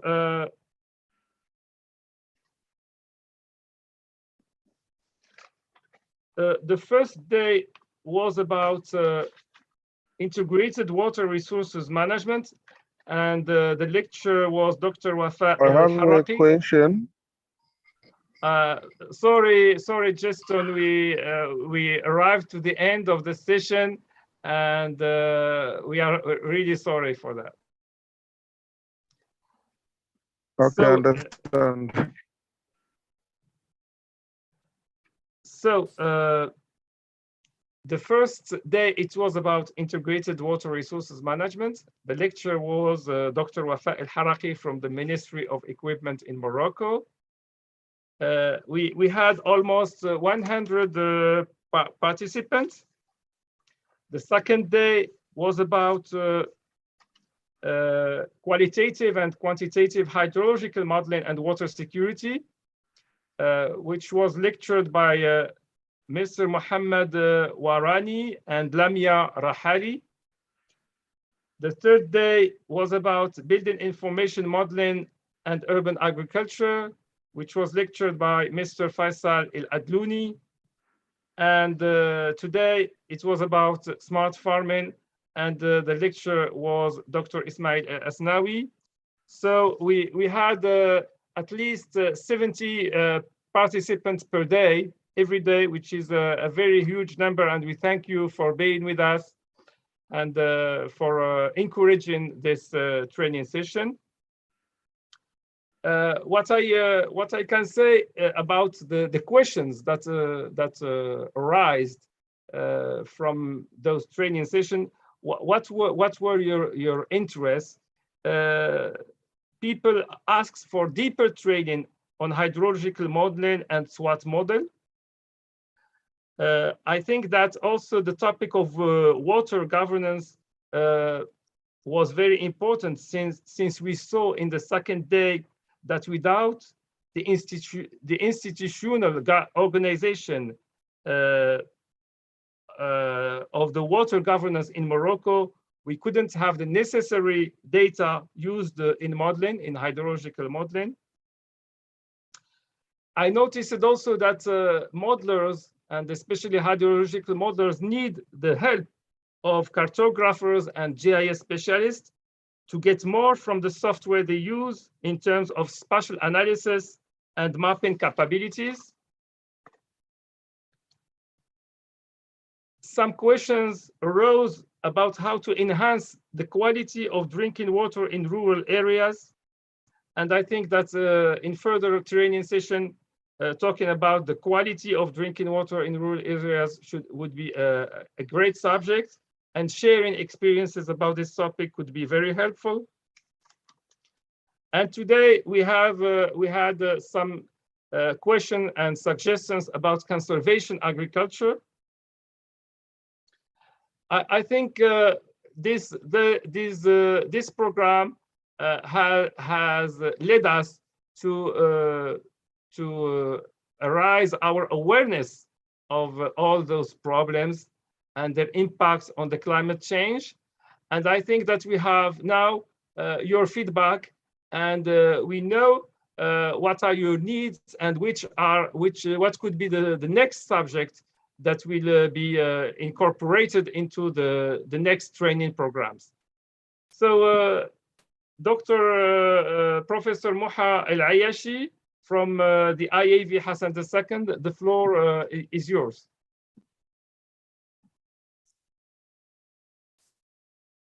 Good morning, everybody. Good morning, dear Amin. I'm very happy to contribute with you during this session about this excellent training and excellent initiative that we have started with Ardo and with Qatar.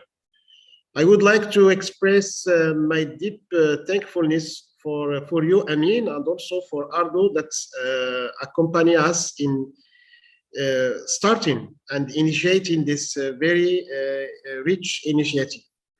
As you know, our institute, the Institute of Agronomy and Veterinary Science, is a polydisciplinary institution that, as an emerging also university, preparing the skills of human resources in the domains of agronomy, engineering, veterinary sciences, food and agriculture industry, rural development engineering, and geomatic sciences and surveying engineering.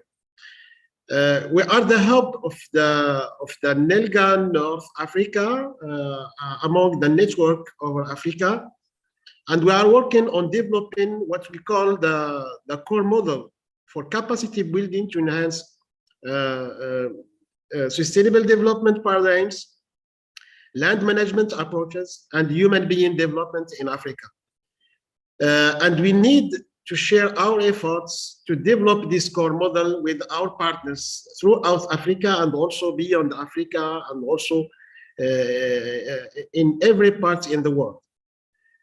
So for the African countries, as you know, as we are one potential part of Africa, and especially for the emerging countries, emerging economies, we believe on the fact that the land is a key resource for supporting decisions that lead to more sustainable economy and development. So all activities related to land and related to information are providing marketable products and services. So this needs create a hierarchy of other needs for such land, from sovereignty, defense, public safety, to resource administration and management. So you can see that there is a huge relationship between the land and also every product that we can get from the land. That's why we need an adequate and an appropriate capacity building paradigm or model, what we call model, in terms of education, in terms of training, in terms of research that reflect the needs of individuals, of also governments and public and private institutions, to respond to the needs of the societies. The core conceptual strategy, or what we call the core conceptual model, to be developed and designed for capacity building shall be in harmony with the priorities of our countries, especially the emerging economies in our world.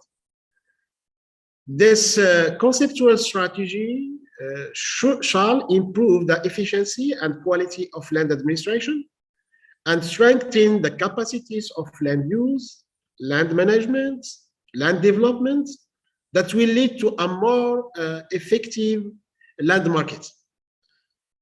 We need a well-functioning land market together with our partners to be developed with a high security of land ownership rights that should lead to the stronger economies and that contributes finally to the stability, prosperity, and also democracy in our region.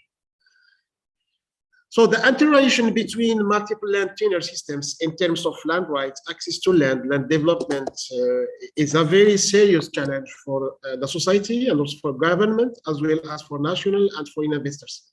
Any investor who would like to invest, to engage money in our societies, in our emerging economies, he should have a clear idea about the behavioral aspect of our land.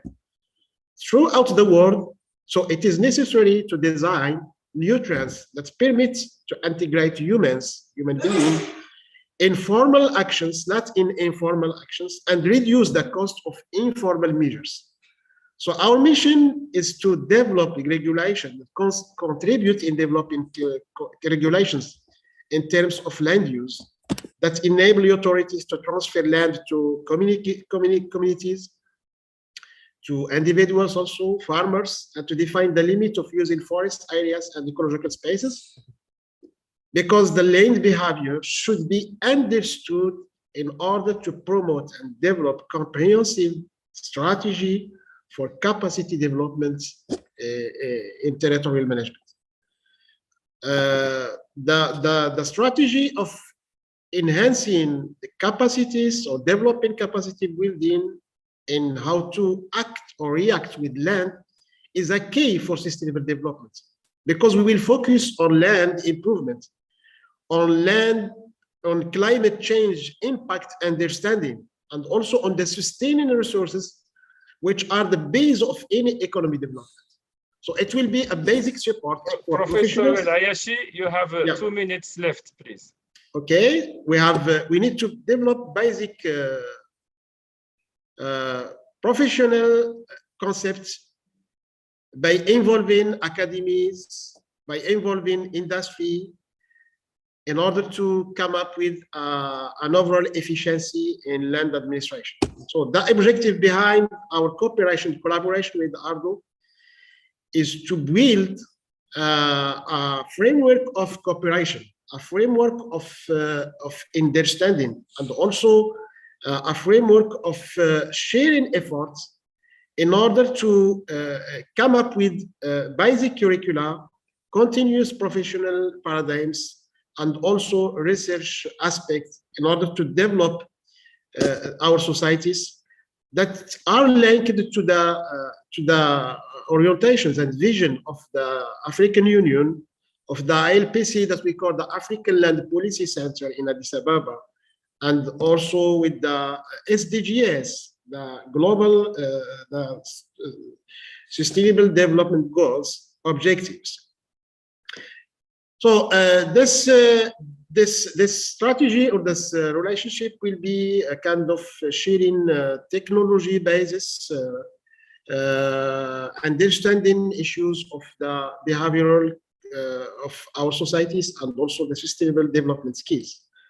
So I'm very, very pleased, and our institution is very glad to know that this training session as a beginning was a very successful initiative that we shall together encourage and support. We are very delighted to collaborate with ARDO and also with Culture, and to congratulate Culture for succeeding in this event, to contribute in sharing knowledge, developing skills, disseminating research results, and promoting land use and land access issues in the future.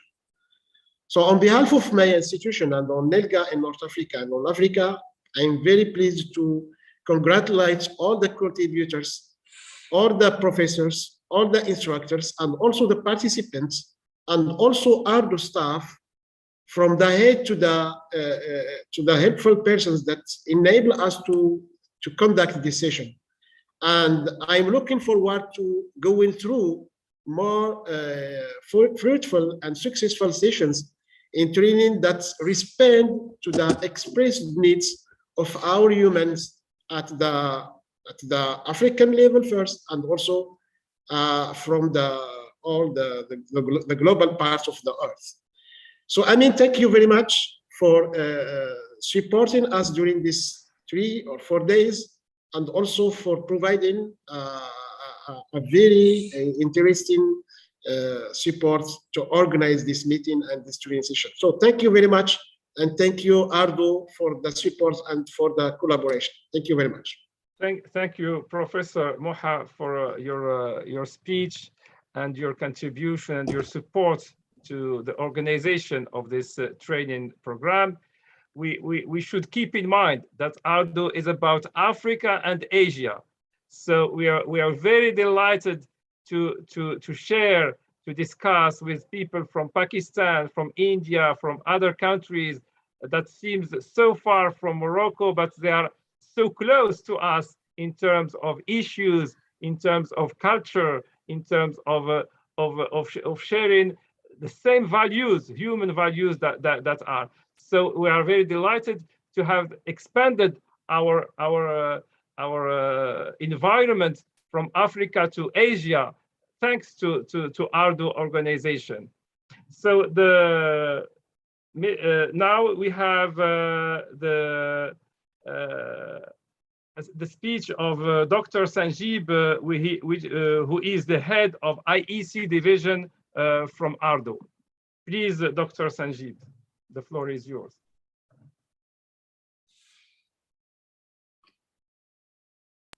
Sir, your mic is mute.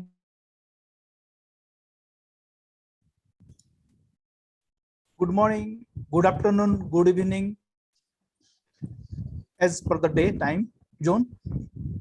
Dear Professor Muhammad Amin El Koriti, who is the CEO of the Culture, Professor Moha El Aichi of IAB Hassan II, Dr. Ismail El Hasno, the learned speaker of this session, just concluded session, and in absentia, Madam Lamina Govati, Deputy Director of Cooperation, Partnership Development, and all dear participants.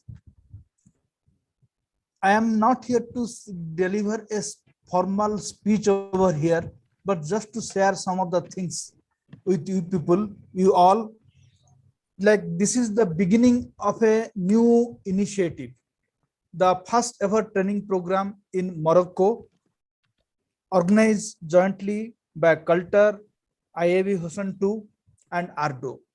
And thanks a lot to all of you, the organizer, especially Professor Mohammed, Professor Moha, and my colleague, Mr. Kamal Dhameja, for bringing all of us together into one platform. Of course, I am not here to give a formal vote of thanks, but I'm tempted to say this, since actually these all three people played a very, very, very important role in bringing this training program. They are the backbone of this organizing this training program. So thank you very much. Having said this, actually, I just want to say, I was part of this training program in the sense that actually I was listening to some of the points, some of the discussion point, and more specifically today's smart farming by Dr. Ismail. May I have a small request to Dr. Ismail, if it is possible, can you develop it to a full-length paper so that we can publish it in our African Asian Rural Development Journal for a better and wider circulation of your views, your thought-provoking lectures to many more people across Asia and Africa and elsewhere also. Through Professor Muhammad Amin, I just want to say, sir, all papers are equally important. If you can manage to get a full-length paper, we'll definitely consider it in in our journal, if not in one issue, maybe on about 1 or 2, 3 issues. So this is a submission. Dear participants, I don't want to go into the details of the training program, the subject matter, because actually you are specialist in this area, and actually I'm from a different field. And if I want to say something, actually maybe it will be too, what I'll say, I'm just actually ambitious thing for me to say something actually on this front. But the interaction and the question and answer session and all these things, I found actually this training program proved to be a very successful one. I fully agree with some of the participants who have in their chat box mentioned that 2 hours in a day is too small for interaction for a session. I fully agree.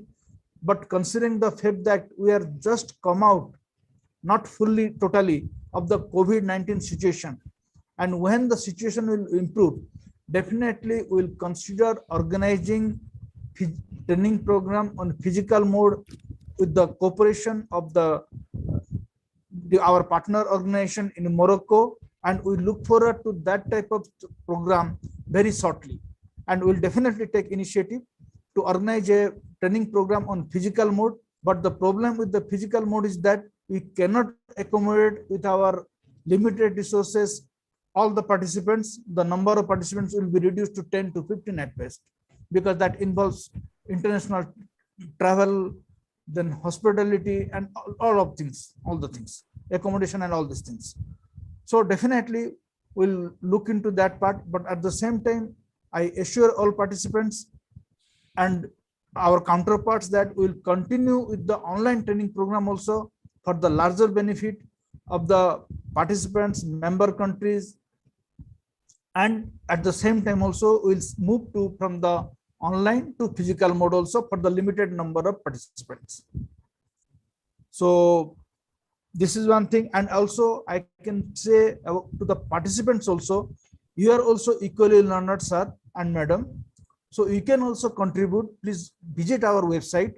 You can see our journals details, and actually your scientific papers are very much helpful for our journal for the dissemination of information. This is the era of actually collaboration, cooperation, and actually through your writing, through your know-how can reach to a different section of the people across Asia and Africa. So I don't have to say very much of things. Sir, these things is applicable to the culture members also and IIB Hussain also. So I request all of them to actively contribute articles, their valuable research things to the other ARDO member country, as well as for the better benefit of the member countries and better benefit of the humanity. With these things, I extend once again thanks all of you, dear participants, for your time, energy, discussions, things, and thank you all. And with these words, actually, I hand it over to Professor Muhammad Amin El Qureshi. Thank you. Thank you, Dr. Sanjeeb. I would like also to thank Dr. Ismail, who not only gave us a lecture today, but was a key person in organizing all the training program, talking with the other lecturers, selecting them, selecting the training topic, and making IAV culture and ARDO meet together. Thank you very much, Professor Dr. Ismail, for what you have done. And now I give the floor to Mr. Kamal from ARDO. Yeah, thank you, Professor Amin, for giving me the floor. It's just formality that we are very much involved from the since very first day with the participants through WhatsApp and through email also, even during the live sessions also. So it's just formality. I just wanted to convey some thanks. It's my pleasure to have been asked to propose a vote of thanks on this occasion. It's such a very great program which we have gone through for the last 4 days.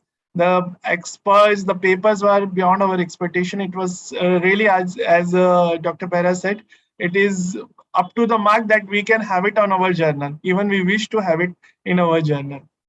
I, on behalf of the ARDO and participant, extend a very hearty vote of thanks to the honorable dignitaries and the resource person who blessed this occasion with their presence and took out valuable time of your busy schedule. It's not the least, I must mention our deep sense of appreciation for Professor Muhammad Amin Al Utari. I think I'm pronouncing his right name, CEO of Culture, to moderate session and explain the topic in a very, very detailed way. I also just wanted to mention here that the session you have chaired, sir, that we were having a very less job, even you can say no job, because you have accomplished the session in a very, very such a great way. I especially liked to thank His Excellency Dr. Manoj Najo Singh, the Secretary General ARDO, and Madam Lamia, especially. Unfortunately, she was not spare time to part in of the program during the live session, but from the starting, they were very encouraging us to organize this event. Also, I would like to extend a special thanks to Dr. Sanjeev K. Behra, Head IC Division, ARDO, and Professor Moha Al Iashi, Director Nalega, Iwe Hussein to Morocco, for their continuous support and guidance for organizing this program, because without that support, I don't think so that it was the only concept you have converted into the program. I also wish to express my gratitude to our especially engineer Al Husseini Ismail for providing the continuous support. He was, I know there is a time difference in India and Morocco, but in a midnight, I used to just disturb him, and he was very, very encouraging. He replied on that particular moment. I heartily also congratulate to all the participants for their active participation in this event, because without your active participation, the program cannot be successful. As at the end, as no program can become a successful with a single person. So I also extend my big thanks to our ARDO team, especially Ms. Sonam and Mr. Dinesh for their support. At the end, thank you for making this event successful with your contribution. For this, I just also wanted to mention, because the session is already over, program is over now, everyone is looking for the certification.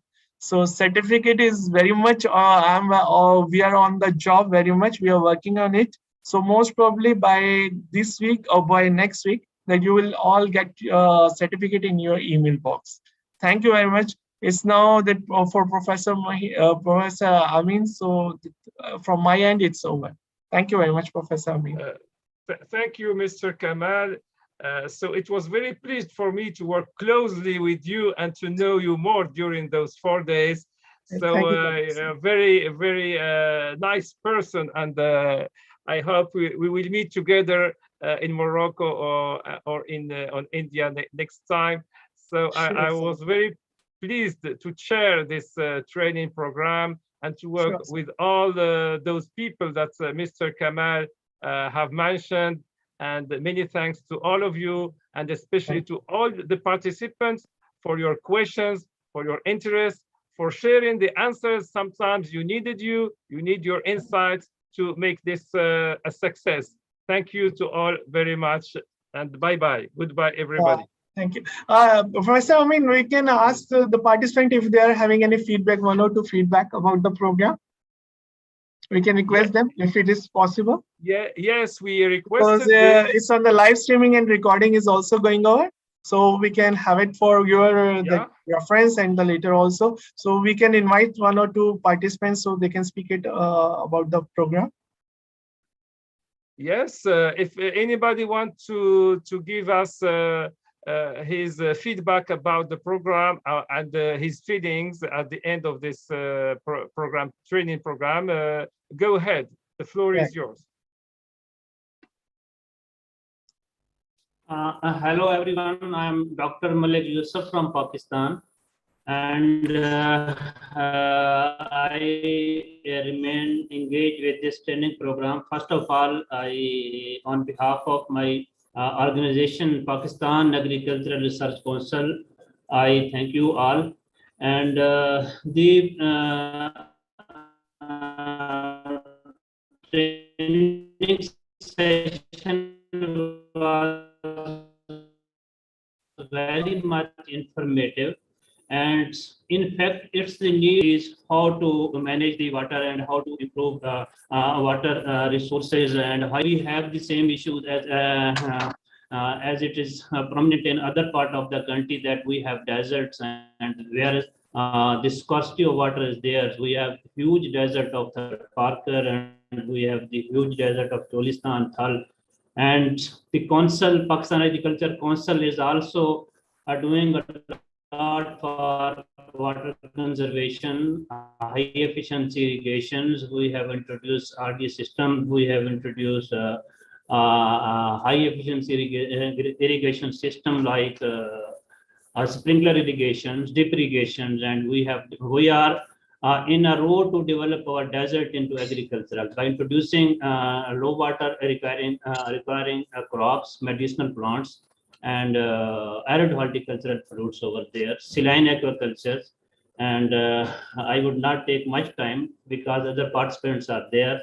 At the end, I say thank you all of you. The program is very much informative, and I'm also thankful that from the Ardo platform, I was in India in 2012, and the same training was on water resources management. Thank you all. Thank you, Dr. Malik, for your feedback. We can take 2 more feedbacks if there is anybody.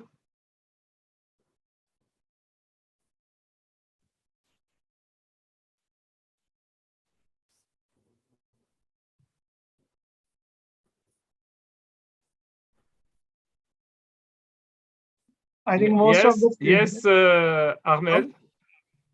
Hello, good morning to all. Good morning. Okay, thank you so much. My name is Armel Lemola Otepo from Niger in West Africa. I'm very happy to be part of this participant. It's also a great pleasure for me to learn more and more about water related to the scarcity, water related to the agriculture, and also the smart agriculture also. In the past, I started learning about the QGIS and the different systems. So for me, the training during the Wednesday and today helped me very to understand a lot of things. And also I'm very happy for the choice of the trainer. Is very wonderful. We interact a lot, and I'm very happy. Thank you so much. Thank you, Armel from Niger, West Africa. So the last feedback, please, if there is anybody. Can you hear me? Yes, go ahead. I'm Dr. Fahim from Pakistan. I would like to thank all the organizers of this wonderful training. Just want to share that there are some practical work involved in this training. So that was not possible online. So if there are some strategy, and if you can plan some regional level trainings like in Asia and Africa and things like that, and the participants are the interested people, they can gather over there and they can take part in the training. That will be really great, and most of the people will really enjoy it, that as well. So thank you so much once again. Thank you. Hello. Thank you. I am Dr. Salvaras from Tamil Nadu. Dr. Silvarsu, I want to thank Dr. Fahim for his comments. Dr. Fahim, yes, there are many practical parts to the training that should be done. And I think there should be we could reflect on physical training, practical physical training, but also we could reflect on a manner to do it online. So both are could be done, I think, because there are many software that are available and freely available. So thank you for your feedback. And the last one is Dr. Silvarsu. Yes, I am Dr. Silvarasu from India, Tamil Nadu, Chennai. This training program is physically conducted. It is very useful to meet all other countries' peoples. Please conduct physically.